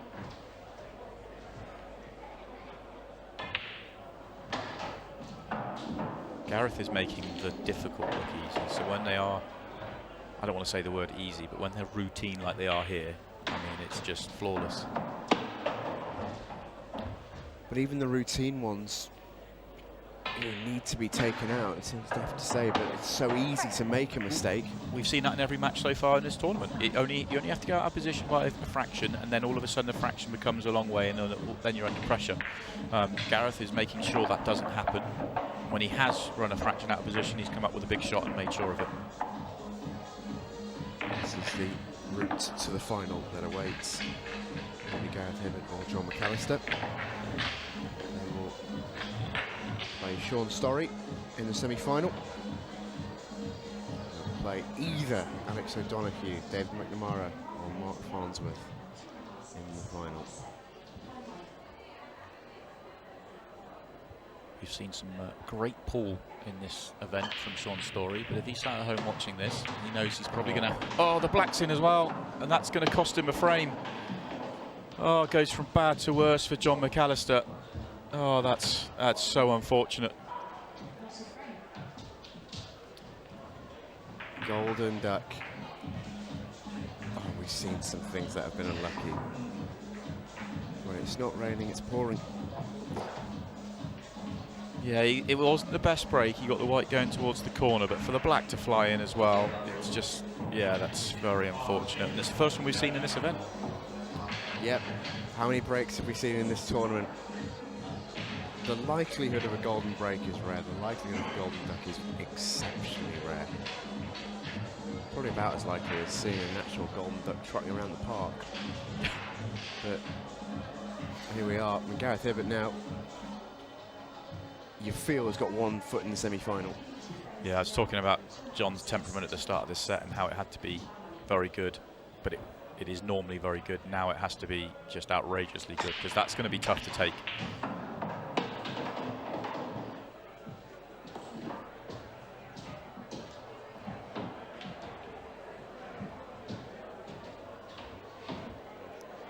Another massive break from Gareth Hibbott, and you feel that he could really ice this match pretty quickly. Hasn't been left a good opportunity though this time round.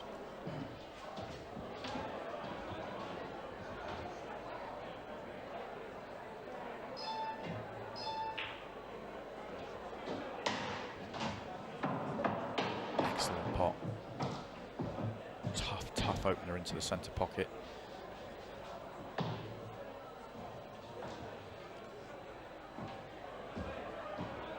Red nearest the bulk line needs to be worked out. The other reds are okay.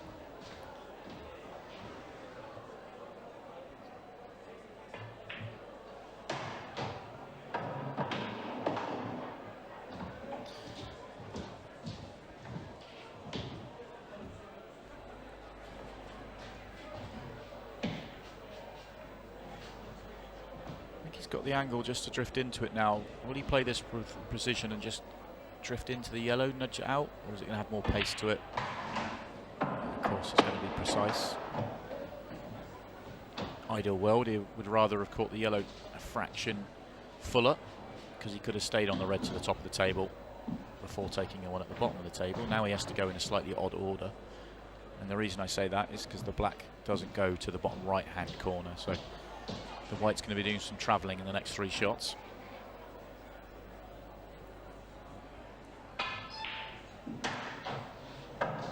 It's not the best angle.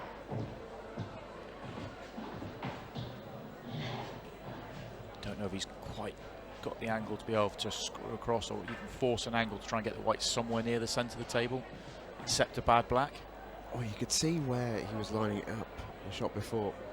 He was a good few inches away from here. He managed to get across there, cued it beautifully. If there was ever a sign at how well Gareth Hibbott is playing, that is one of them. The tendency on those shots is to just catch the near jaw because you're trying to get the white across, but he's got huge movement off next to no angle. He is playing impeccably. 3-0. And we've still got well over 20 minutes to play in this 4th set, which means there's a lot of time for Jon McAllister to bring this back, but Gareth Hibbott now is 2 frames away from the spot in the semi-finals against Sean Storey. He's a very confident young man, but I defy anyone to be watching this and thinking, this is my opponent. I hope he doesn't turn up and play like this against me. The problem, yeah, that's true. I mean, it's just, it's hard to back it up though. It's hard to do this match after match. It's what the greats have done, but you know, this is exceptional even by Gareth Hibbott standards.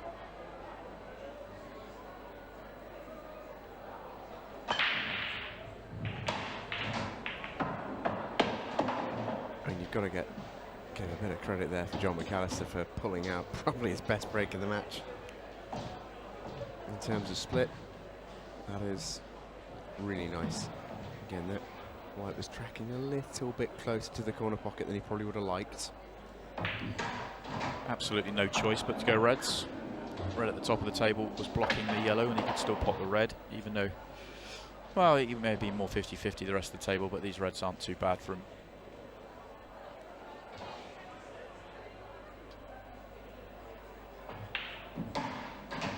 It's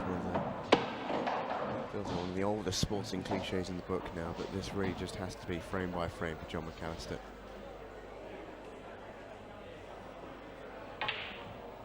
He gets himself back into the match, and maybe he can think about it. But for now, he's just got to work his way back into this contest, and there is no guarantee. Tricky positional shot now. And this looks short. And you can see his mannerism straight away.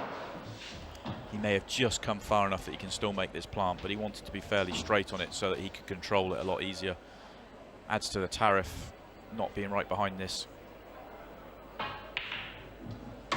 to his credit, that's a, oh, he's unlucky. He's really unlucky. Total snooker.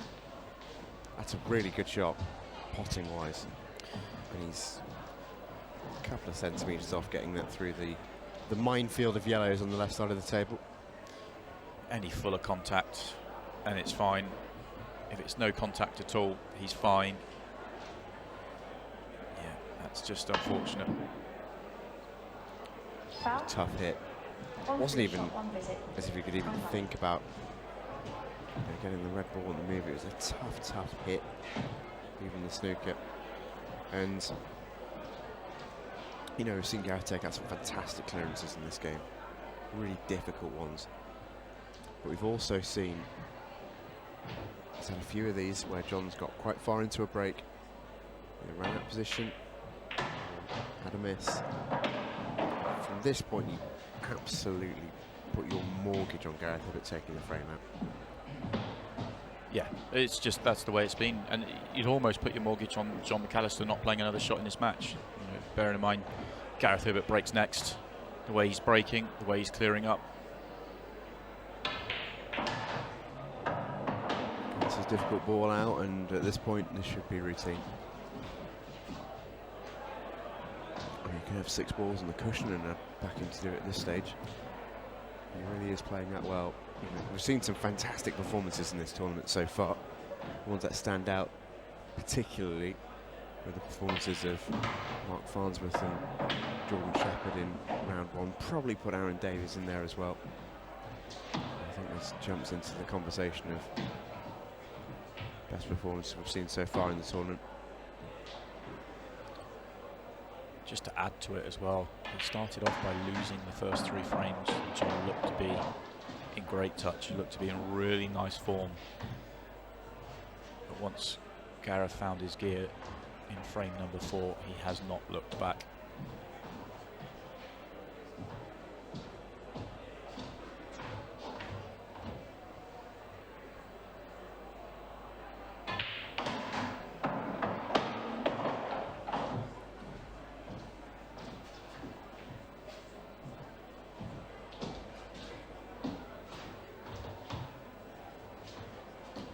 Since going 3-0 down, Gareth Hibbott it feels like barely missed. What he has done is out of the next 17 frames, won 13 of them. Against the current world champion, one of the best players in the world right now, a player in red hot form. That's impressive. That's very, very impressive from Gareth Hibbott.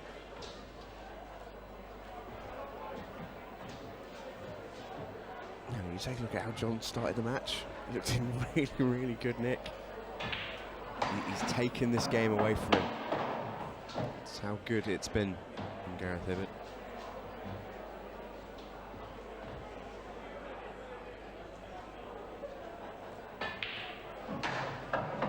He's been composed, he's been concise with his finishes. He's handled the shot clock well as well. There's only been one instance that I can think of where he potentially got hurried into a miss, but just superb at this point. I don't think the shot clock's been a factor really, to the point where we've hardly noticed the beeps. He looks like a man that's playing with all the time in the world, but he's playing in 15 seconds a shot. It's very, very impressive stuff. It really is. At this rate, I'm not sure he even gets the 15-second shot clock True. before this sets out. It really is that sort of speed. Gareth Hibbott's 1 frame away, and he's got the white ball in hand. 15-second shot clock is now in operation, and wouldn't you just know it, he goes in off the break. And that's the first proper mistake we've seen from Gareth in a long time. That's completely his error. Screwing straight into the corner pocket is cardinal sin number 1 in the world of breaks. Jon McAllister only has to win 5 frames on the trot in 14 minutes against a player playing as good as anyone can ever play this game. That's his task. But if he's going to do it, he will have to start here. No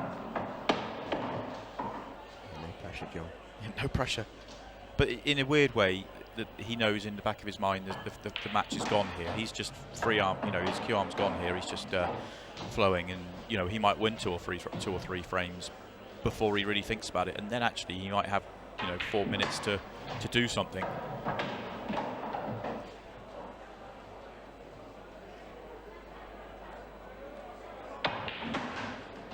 seen Jon McAllister win a best-of-7 match and limit his opponent to 3 shots, 3 breaks. It was in the Masters against Mark Pickworth. It was. I thought you were going to say it was against you there. No. It's just that's what Jon can do, and you know it's one thing doing it at 0-0. It's another thing doing it in the situation he's at now. But you know what I'm trying to highlight is the fact that he's capable. He just needs to. He essentially needs to get the next 5 chances, well, 4 chances now. Yeah, it requires a little bit of luck because he needs Gareth Hibbott to break dry or going off more times. That's what we've got on the menu for you tomorrow. McNamara, Farnsworth, same time, same place. Tomorrow at 6 o'clock here on Freesports. Final semi-final berth. And the pool continues all the way through this week. Break, trading 4 frames to 1. Wednesday, Thursday will be our semi-finals. Time running. A bit of an amuse-bouche ahead of the final on Tuesday. As Monday night pool returns to Freesports in the shape of some money matches. Monday night money. A little bit different, the money matches. Different type of pressure for the players. It's going to be fascinating to see how the players go out there in that format. Appetite in front of the Super Series final coming up for you next Tuesday, the 4th.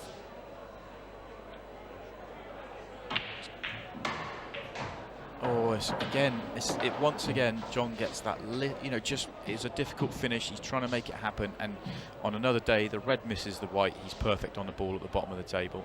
Today, it's just not happening for him. I know it sounds strange because this is scoreline wise turned into a very one-sided affair, but I don't think Jon's far away from playing well today. He's just not been allowed to by the quality of Gareth. His chances have been few and far between, and when they have been there, they've been difficult. Yeah, I agree with that.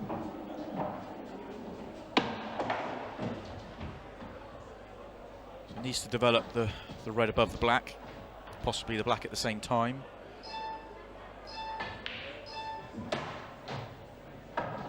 Choosing not to on that occasion. I think he could have topped through into it, but it wouldn't necessarily have knocked them on.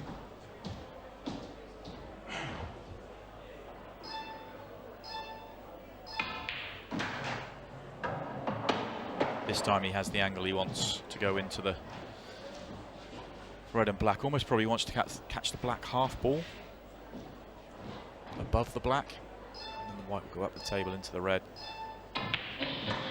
Caught the red straight. He's fine for the shot clock. He played the shot in time, but he might not have another shot to play here because it's not come out kind. It has not come out kind. He's having a look at the plan. And if he pulls this off, which he very nearly did, he deserves to go on and win the game. A let off Jon McAllister, and he should be able to take this frame out now.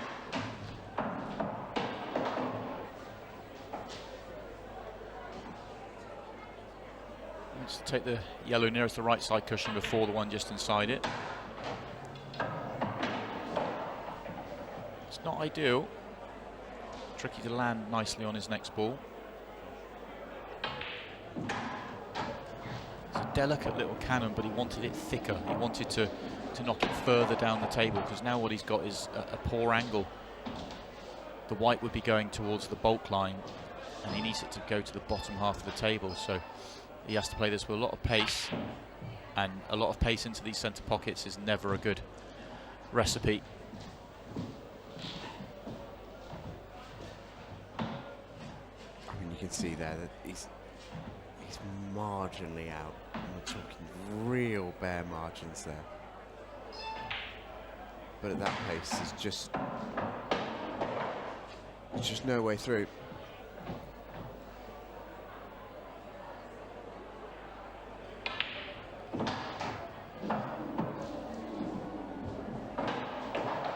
Gareth Hibbott now has a pretty routine shot down the rail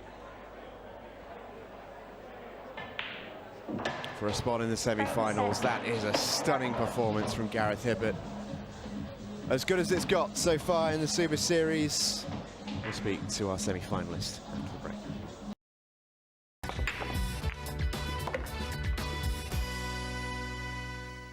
Well, welcome back to the Super Series pool on Free Sports. Our third quarter-final is done and dusted. Stephen Jameson and Simon Webb still with you as Gareth Hibbott has taken out a brilliant performance and a brilliant victory tonight against Jon McAllister in next to no time. We're delighted to say our third semi-finalist can now join us. Gareth, first of all, mate, a huge congratulations. Something Simon said in commentary was, when the game is played like this, it makes it look all so simple. Did it feel like that to you when you were playing? It did on occasions, but a lot of the time it was hard work, and it's just come from nowhere really, because I've not been practicing that well, and it just the ball sort of went my way tonight, and little flicks just landed, and when I needed to be plumb, I was perfect on balls. It is nice when it's like that. It doesn't happen all the time, and it's great when it comes your way. Congratulations, guys. To me, it looked like you played really well tonight. The way you were cueing, it just looked as good as I've seen. And the way you were breaking is probably as good as I've seen you break, probably since you won the World Championships a few years ago. You know, is there any reason for you to be cueing as well today? Not necessarily, no. I did try something different over the last few weeks, just sort of lowered my back arm a little bit. But normally I'd do any sort of technique stuff on a snooker table, and I've not set eyes on a snooker table for 5 months, so I've just been trying a few different things on a pool table and tried a different break over the weekend, and it was working well at home, but then it didn't really work when I practiced here, so I just went to my normal break, and apart from a couple that were sort of skewing towards corner pockets, I was hitting them really nice, yeah. And next up for you, it's Sean Story. Thoughts on that matchup? Looking forward to the semi-finals? Sean's a great player. I get on well with Sean. He's a good lad. Been to China with him a couple of times and had some good times. And yeah, he's played well in his 2 matches. And I know he's had a couple of slow starts, but he's got the wins in the end. And yeah, it's going to be tough, like they all are. Well, you are into our semi-finals now, Gareth. It's a competition which is sort of capturing the imagination now. We've got 3 more nights of live pool in the final next week. Does it still feel like it's starting to pick up a bit of momentum for you? Yeah, definitely, because since I played Chris Day in the last 16, I think that's like 6 weeks ago, I hadn't actually played a frame against anyone, another human being, until this morning. I had a knock with Dave McNamara this morning. I've just been playing on my own, really, for 5 or 6 weeks when I could, so it's just nice to be back doing something competitive and feeling that competitive edge. Well, I have to ask now you've told us that. How's he looking ahead of tomorrow's match? Well, he beat me, so he's looking all right. Yeah. Well, that's good to know, Gareth. That's good to know. He must be in some form, mate. In my own house as well. Quite. How rude of him. I know, shock him. We'll ask him about that tomorrow, I am sure. But for now, mate, congratulations on a semi-final berth. We look forward to watching you in a couple of days. Cheers, gents. Thank you.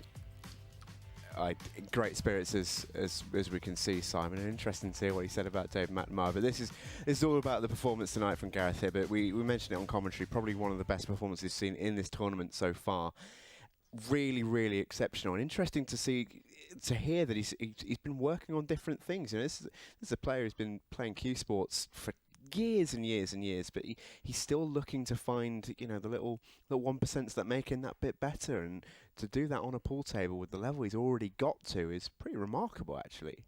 I guess it's one of the things he's always done. He's been a top player, you know, not just at pool but at snooker as well. And you have to put the time in, you have to practice. And if bad habits can creep into your game, you're always looking to improve. I always think, you know, I did when I used to play, and I think about it other players, that if you're not improving, then you're going backwards. And I think that's probably Gareth's mindset there. He needs to find a little something that's helped him not just on the table but mentally as well. And he's turned up today. And okay, I've seen some great performances from him in the last few years, but that's as good as I've seen him play probably since the 2016 World Championships, which he won. And his opponent as well. We'll touch a little bit on Jon McAllister, because as we sort of touched on in commentary, didn't really play that badly. And when we talk about that, you know, he's been taken apart in the final couple of sets there. You know, got a 5-0, and then there was some streaks where he couldn't win a frame. But actually, that wasn't really brought on particularly by himself, I didn't think. No, I think there's a combination of things. Scoreboard pressure is certainly the better that Gareth played, the harder the chances looked and felt for Jon. He would just, when he needed a nudge to go his way, it went against him. But he's made 5 finishes from the break. Only 5 missed pots in a 4-set match is a decent standard. It's just he was on the wrong side of it. I think if he had more chances, we might have seen the best out of him. I don't think he was far away tonight, but that to me just shows how good Gareth was, that he just did not allow Jon to get going in any way, shape or form. Yeah, we saw something quite unique as well, something we've not seen so far in the competition. The golden duck from Jon McAllister. You know, we've seen a few golden breaks. Gareth hit one himself in the first round, but this is just so unlucky. It is very unlucky. It's unlucky on both sides of the table as well. Originally, when I was just watching the black in real time, I thought the white he'd screwed straight into the corner, but you can see on the replay there, the white was going straight up the middle of the table, which is the perfect break. That's exactly how he wants to play it. And then the black goes in, and the white flies in off a kiss as well. It's very unlucky, and it almost summed up how the game was going for his side of the table. He was just having the nudges go against him, and everything was hard work. And Gareth, he was just, absolutely flying. And that combination led to a very one-sided scoreline. Yes, a magnificent pool tonight from both players, but in the main from our third semi-finalist. Gareth Hibbott makes his way through to the Super Series semi-final. Stay with us here on Free Sports. More pool on the way.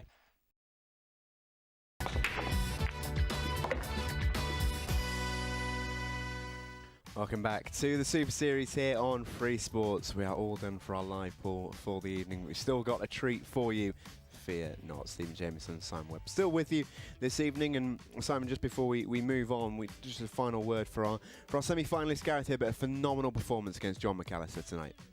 Brilliant performance from Gareth. He goes into the semi-finals, in great form, and the fact that he comes back only a couple of days later is going to be great for him. He can just gain that momentum, and he's going to go into that semi-final as favourite. That's no disrespect to Sean, but with everything that Gareth's achieved in the game and what he's done in this quarter-final, he'll go in as favourite there, but Sean can definitely step it up and cause an upset. Yeah, we've seen Sean play some fantastic pool already in this tournament. Can he do it against Gareth Hibbott, though, in the semis? Well, you don't have to wait long to find out. Only a couple of days away, that one. And also, ahead of our final next week, we have 3 more nights for you of live pool this week. We've got the quarter tomorrow with Mark Farnsworth taking on David McNamara. Our 2 semi-finals follow on Wednesday and Thursday. And ahead of our final next Tuesday, some Money Mondays, Simon. Money matches returning on Free Sports. I say returning. Money matches for the first time. Monday Night Pool returning on Free Sports, and a couple of interesting looking matches. We've got Patty McCarron taking on Matt Lawrenson, and John Roberts versus Martin McIntosh for the princely sum of 5,000 boys. Decent total. Yeah, money matches are a big thing in the pool world. There's prior to lockdown, up and down the country, every Friday, every Saturday night, there'd be money matches all over the place, and it's pretty simple. If they're playing for $5,000, that means one player's putting up 2.5, the other player's putting up 2.5. Winner walks away with the pot, and you're playing. It's a different type of pressure. You're playing for a lot of your own money. More often than not, you're playing for a lot of your friends' money. You've got supporters and backers, and you're playing normally with a big crowd all cheering you on, and it's normally quite a vocal and it's quite a heated atmosphere. Won't be quite the case with it being in lockdown, but you're still got the same pressure of playing for big money. And I suppose the takeaway from it is that, yes, there's no vocal, raucous crowds who are 10 pints in behind you, but you've got a live TV audience instead. Different kind of pressure, but pressure all the same. Absolutely, and all 4 players that will be playing, they'll have to deal with the TV pressure, the pressure of their friends, pressure of their own money, and wanting to perform and do as well as they can. And it's going to be exciting, and I'm really looking forward to seeing how it plays out. As I say, that is our starter for 10 on Monday night before the Super Series final on Tuesday. Who will make that final? We are yet to see. We will find out this week. Meanwhile, on Free Sports, ahead of that, and we close off tonight with some brilliant shootout action. This is from the grand final in Aberdeen. Simon Fitzsimmons against Jordan Shepherd. And if you've never seen this before, we will say nothing, except it's probably the best shootout pool you're ever going to see. Maybe. Give us a bit of time this week, we might correct that. But for myself and Simon tonight, good night.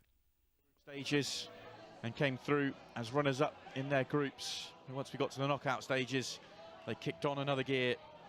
Jordan Shepherd beat Martin McIntosh in a Blackpool shootout in an absolutely incredible match. Martin looked like he had it wrapped up. Jordan Shepherd bound away and then beat Callum Singleton 5 frames to 3. He was behind in that match as well before finding a couple of finishes to get over the line.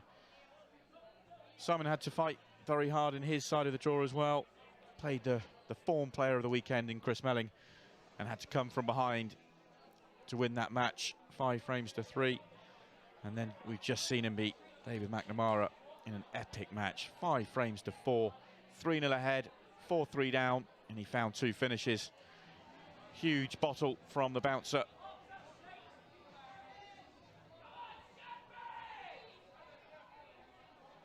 So one last match in this Taom Shootout Grand Final. 30 minutes back on the match clock, and it's Simon Fitzsimmons to get us underway.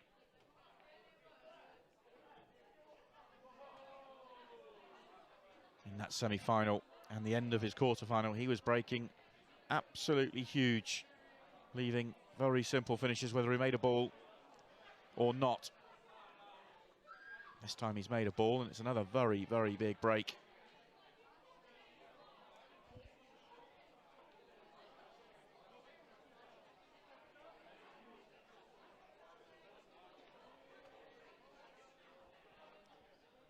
Reds are his choice, and every red has a pocket. I feel like that's been the way off every break that Simon's had in recent memory.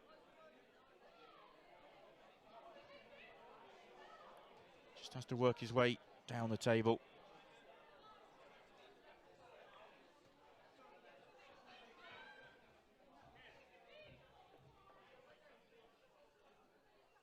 He comes down the right-hand side of the table. The 2 reds do go to the bottom left. Also gives him the option of landing on the red to the left centre, so he had a choice of all 3 reds.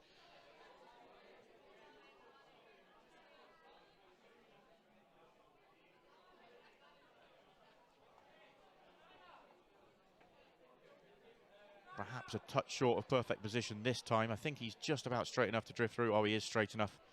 Deceptive from the main camera angle.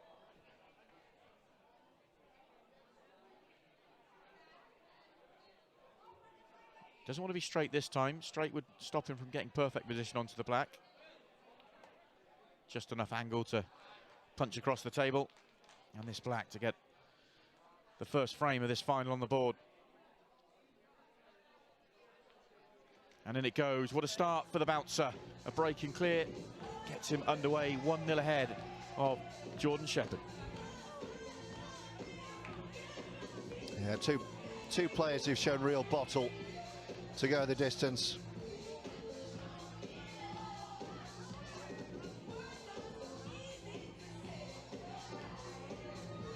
Have a quick look at the draw, how it's panned out from the quarterfinals onwards. Already talked through the scorelines of the 2 guys that have made it through to the final. We've seen some, well, I think every one of those matches from the quarterfinals onwards have been absolutely brilliant, full of drama, full of quality. We've got 2 brilliant finalists. Of course, we had 40 matches before that in the group stages. One of the guys had to really work hard just to make it into the quarterfinals.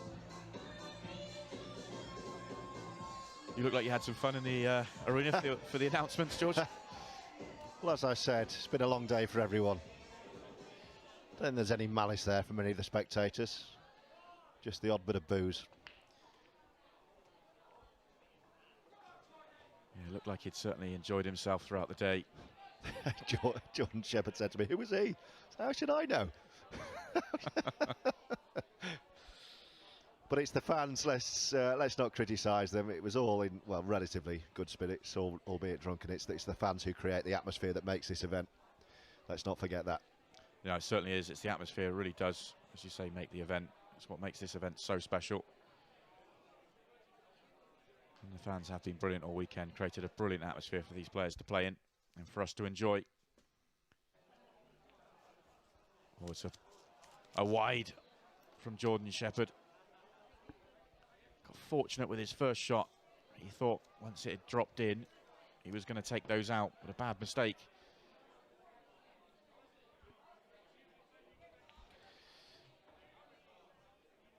Yeah, on my way into the arena, Jordan Shepherd was just popping out himself for a comfort break prior to the walk-ons, and he said to me, "Blimey, that was good, wasn't it, from Simon?" He was really impressed with the Fitzsimmons finish to reach the final. Simon was really impressive all the way through the match. Just the one mistake at 3-0 ahead. But the bottle he showed at the end was so impressive.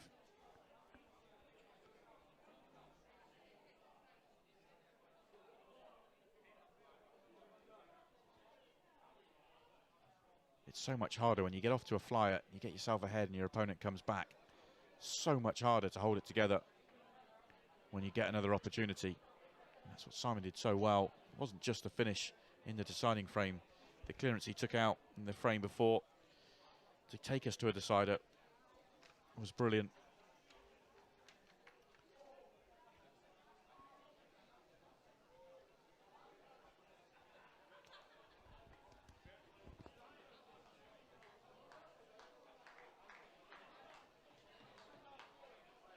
As long as he has a little angle on this yellow, he can punch across. He had just enough angle. It looks like it's going to be a very quick 2-0 start for Simon Fitzsimmons, similar to the semi-final. And after that experience, he will not be counting his chickens. But he'll take it as a start. Very fluent. Often easier, isn't it, not to have a break. Go back to back. And he's picked up where he left off. 2-0 Fitzsimmons in the blink of an eye in a race to 5 to lift the trophy. It really is the semi-final on repeat. Simon's first 2 touches of the table result in clearances and frame wins. Jordan has to wait for another opportunity.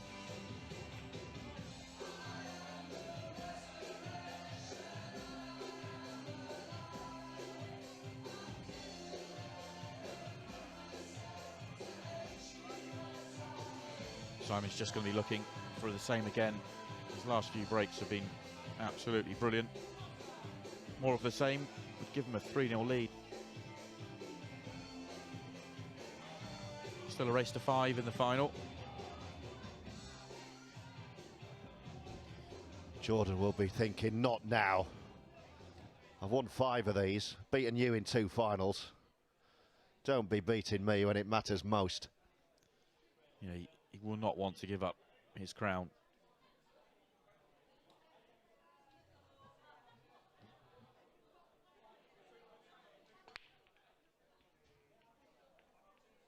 Oh, a huge break, but only the white down. So, Shep, here's your chance. And he jumped out of his chair the minute he saw that white going in off. Unlucky for Simon. Another very big break. He's really hitting that pack hard. Really got a lot of power going into his break. I think he's pumped up out there.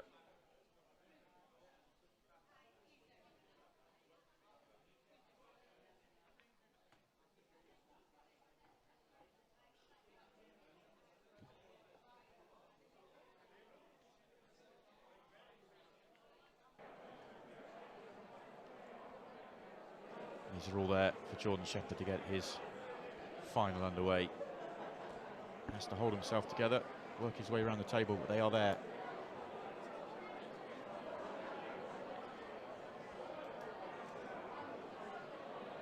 Just a fraction short of pace. Would love to have been straight in on the middle of those 3 yellows to the bottom right-hand corner. Slightly hampered queuing as well, which makes this even trickier. Oh, lovely control, love the cannon. Approaching midnight on a Saturday night in Aberdeen. None of the crowd going anywhere. Want to see who lifts the trophy.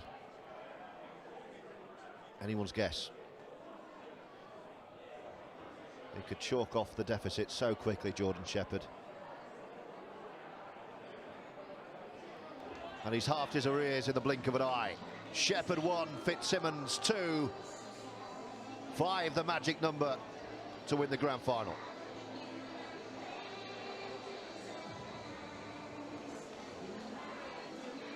Blink of an eye, isn't it? That was very quick fire stuff from Jordan Shepherd.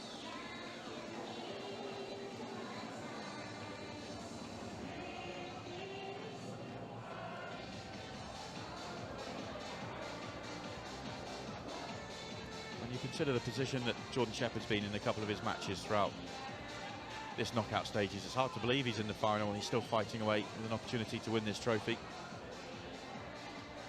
He felt he was beaten against Martin McIntosh. Callum Singleton got himself in front as well.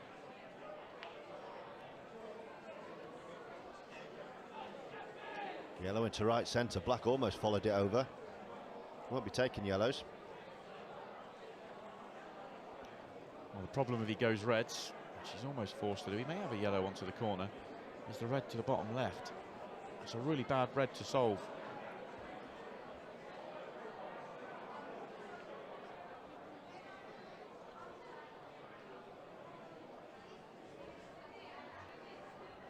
Don't want to land straight either on this red to the top of the table.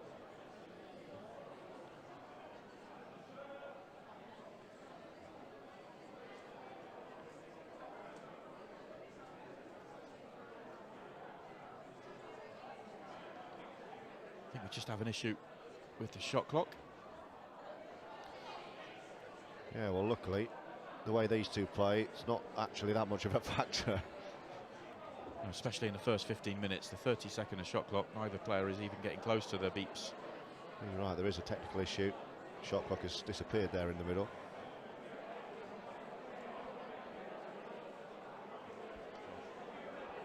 So Jordan's going to have to try and play this red off the red and yellow together. This is really tricky. And so it proved. There are times when that shot is pretty simple. That, the way they were lined up, that wasn't simple. Very missable.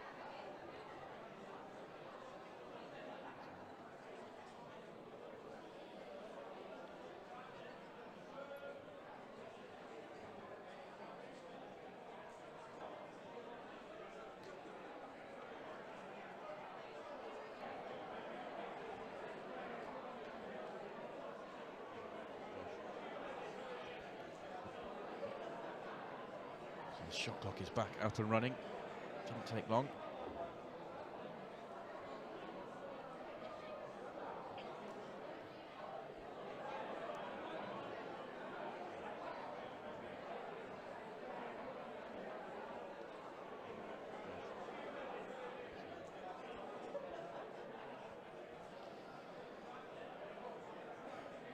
Simon's eyeing up something into the centre pocket, but this looks very tight to me.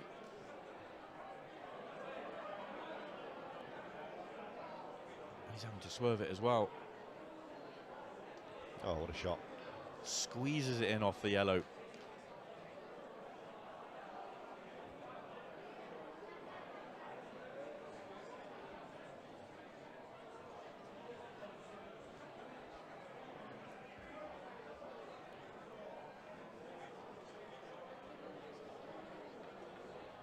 Looking good for 3-1, the bouncer. Well, Jordan's had to dig deep all weekend. He's going to have to do so in the final.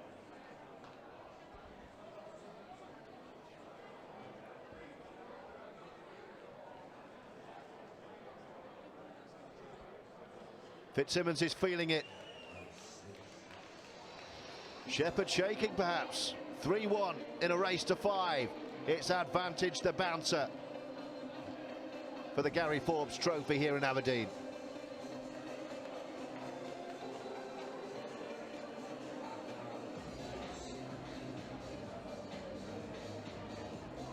Jordan's been in this situation before in a final.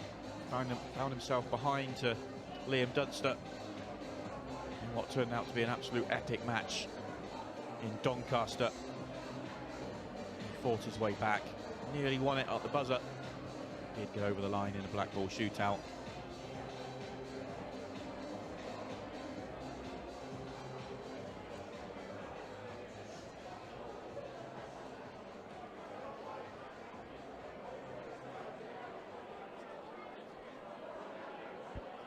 Simon looking to break off in frame 5, hoping to keep the white on the table but get the same split he's been getting. Yeah, there won't be any panic yet from Jordan Shepherd, but it's approaching now or never time. Great break. Oh no, how unlucky. That's worse than the last one, and the last one was bad. That is incredibly unlucky. 2 consecutive breaks from Simon Fitzsimmons that he's hit absolutely perfectly and been kicked in off.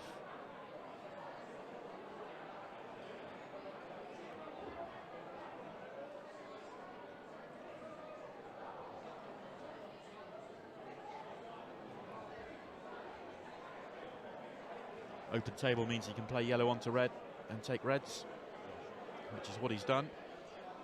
Has to give some consideration to his last ball. The black being the hardest ball to get onto. Needs to make sure he leaves a nice angle on his last red just to be able to get perfectly on the black.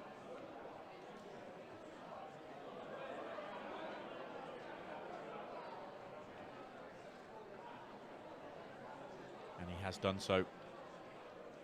Short shrift to this frame from Jordan Shepherd. As soon as the lead became 3-1, it's been reduced back to a single frame at 3-2 in no time at all. Game on.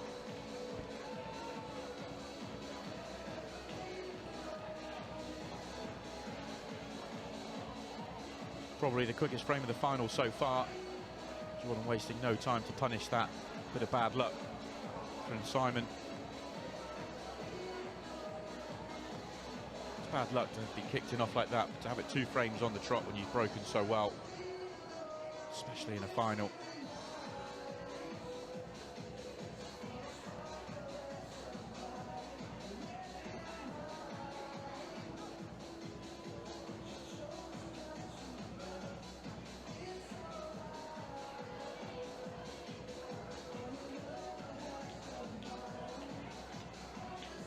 Jordan is anxious to get going in the next frame. Almost hating having to wait for the referee. Well, he's made a ball. There is a cluster in the middle of the table. He's not getting as big a split as Simon, going for a completely different break, going for the cut break. And he misses his first opportunity in the frame.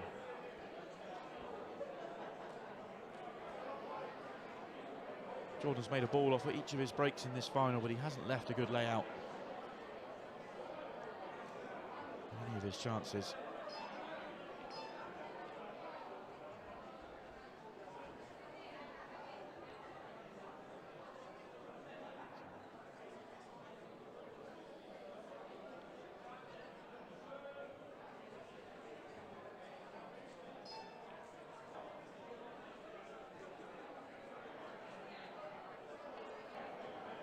Just a safety shot from Simon.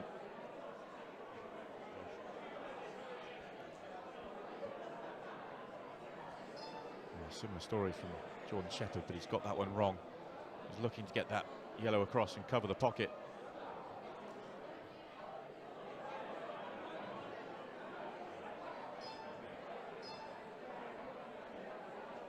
There's a cue ball. In the pocket's the answer. Big error from Simon Fitzsimmons.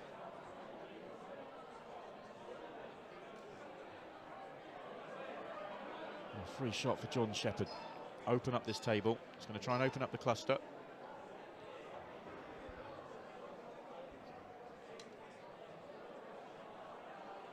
It's not gone well for Jordan Shepherd.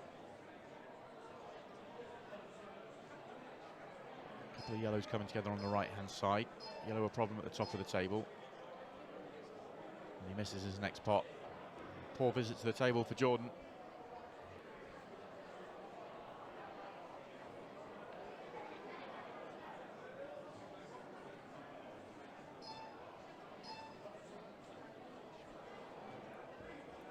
Excellent from Simon, and these reds are open. The red to the top right, it goes. The black may even go as well. Once that's out the way. He rolled that in so fluently. 11 minutes on the match clock. 5 the target for victory.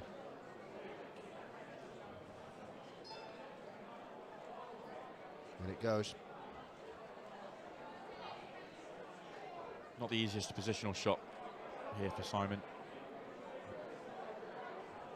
He's got to thread the needle of those yellows. Oh, he was straight enough, he could just come straight back. Oh, that's he's got brilliant. right amongst them.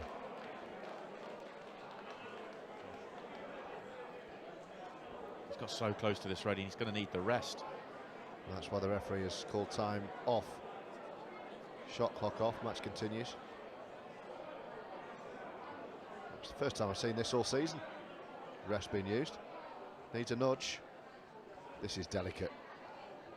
These centre pockets all weekend have been very severe.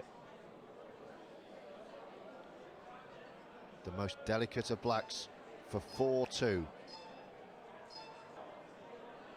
No!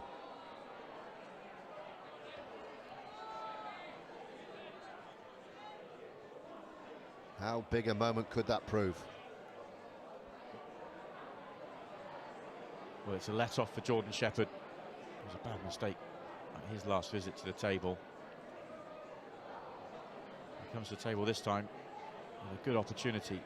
Does need to develop the two yellows that are together on the cushion. He's left a lovely angle to do so.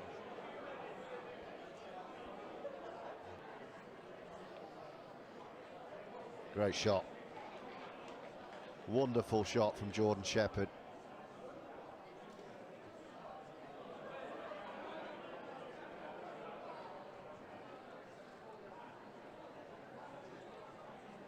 One shot the difference between a 4-2 Fitzsimmons lead and this. 3-3.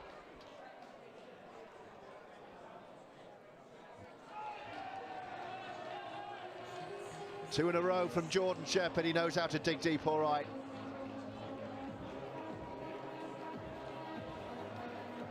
It's a race to 2 frames for the title.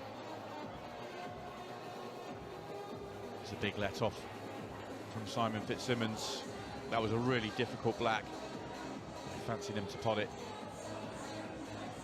Oh, we've seen it all weekend, those centre pockets, the way they're cut on the black ball tables. Just very severe, which is how you want it. Top level ball. You want it to be a challenge for the players. Corners play a little bit more generous.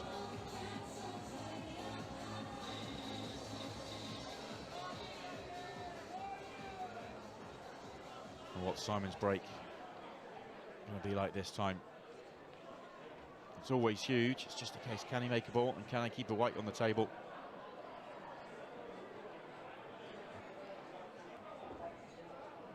7 minutes 40 seconds. First of 2 frames. What a break that is. Not much stayed on. And this time the white does stay on the table, which is all important. Makes a couple of balls. Would love to go reds. Those yellows on the right hand side are awkward. He doesn't have a red to go at, so he's forced into going yellows. He's only got 1 ball to go at. It's this one.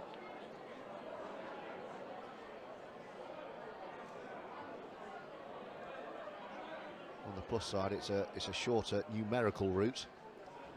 Having potted a couple of yellows off the break. Only 3 left after this one. Oh dear.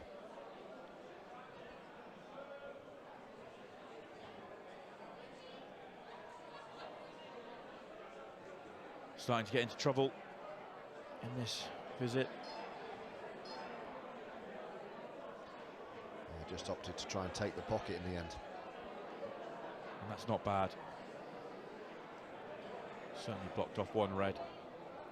Still the 1 red on the left-hand side for Jordan, which Jordan's just going to nudge open off this shot. It was risky, and I think he has left the yellow to the bottom right.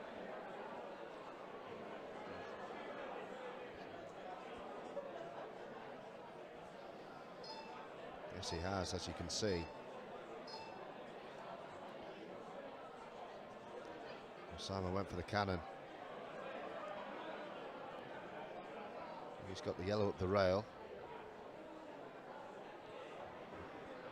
Can he get on the final yellow? Well, he's just pushing it in and leaving the cut. Now then. I don't think this is the full pocket either. He's had a couple of very close looks at this yellow. No, it's not. Oh, that's a brilliant shot. That's the only way that went. He'll need to find another, though. He's already missed a delicate back into the middle in the previous frame. Now he's got another to go. Oh, no, he's missed another. Oh, incredible. All weekend long, he was odds against making that.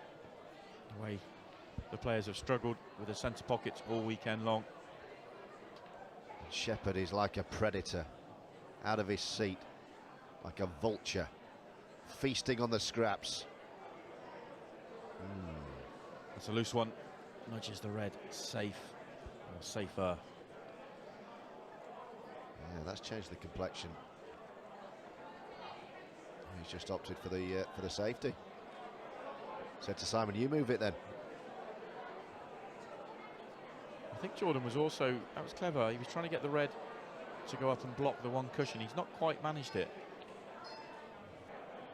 He didn't want Simon to be able to come off one cushion and just hit that really firm. He did leave the gap.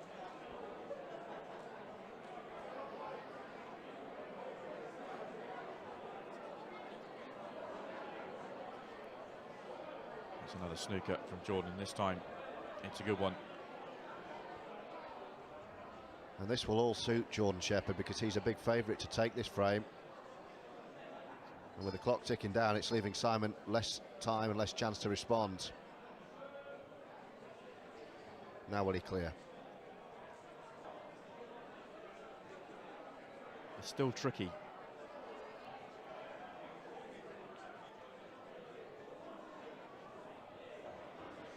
Asking the white ball to slow.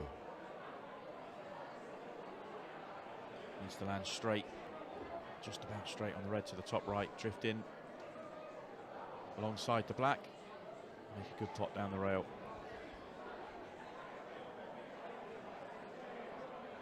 Thought about it. These two for match point, really. And it goes. He's got a skip in his step, Jordan Shepherd. He was 3-1 down, don't forget. And he's 4-3, one frame away from adding Taom Shootout title number 6, and it's the big one, the grand final. Hard to believe the way this match and the way this knockout stage has gone. In fact, the whole tournament's gone for Jordan Shepherd. That he has stood there breaking off, one frame away from another title. But actually, he's about 2 or 3 minutes away from another title. Because Simon Fitzsimmons is running out of time.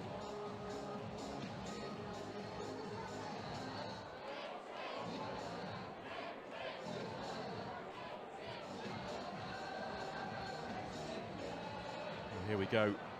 Jordan makes a ball. He's all but champion. But he hasn't. Is there a twist? 2 minutes 20. And they're all there. Simon actually doesn't have to rush these. These reds are just laid out lovely for him. What chance? The grand final being decided on a sudden death black ball shootout. I would say right now, very high.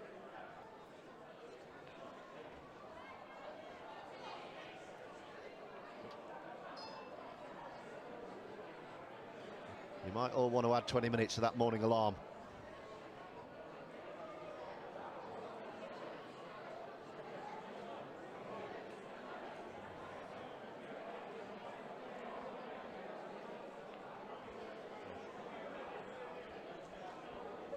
We're going to get time if Simon takes these out for one more break.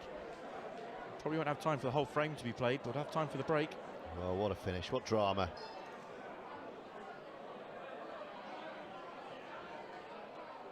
Two shots away from 4-4.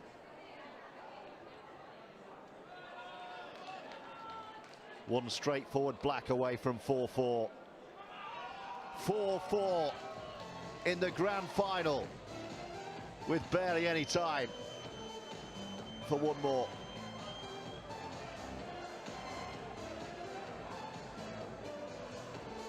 Well, he's had one sudden death shootout, Jordan Shepherd, already. He's going to have to brace himself now for another.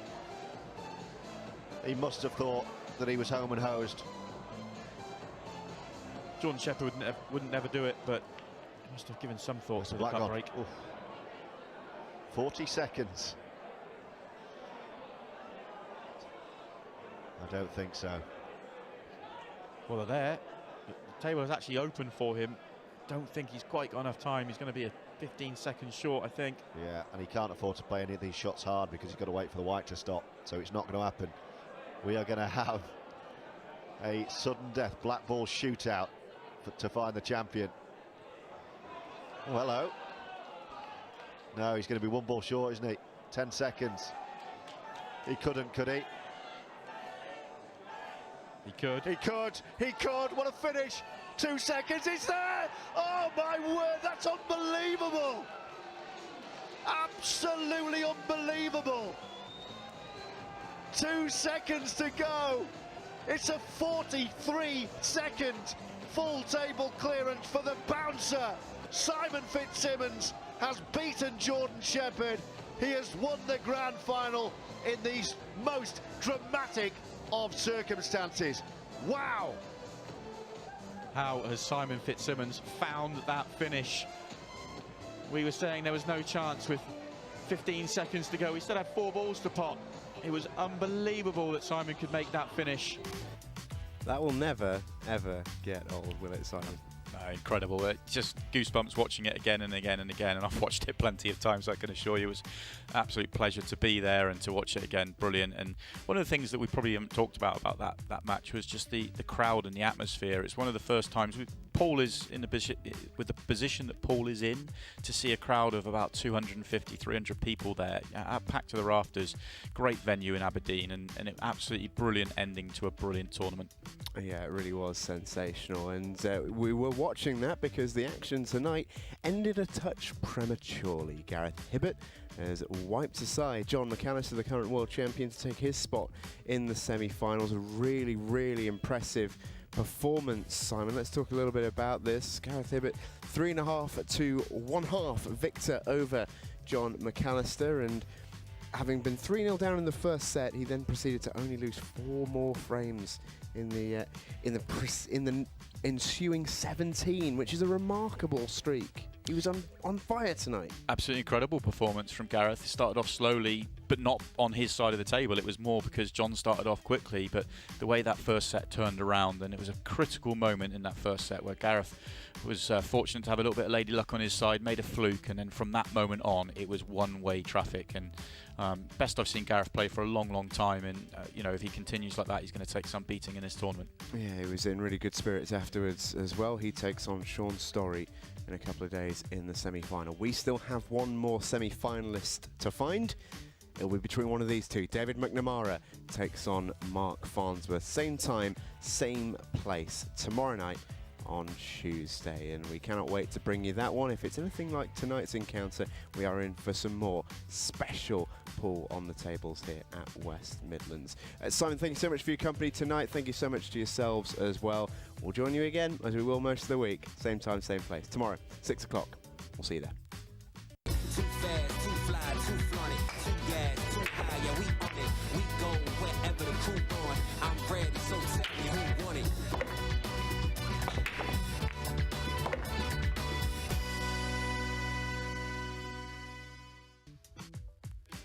This program is brought to you by Taom Billiards.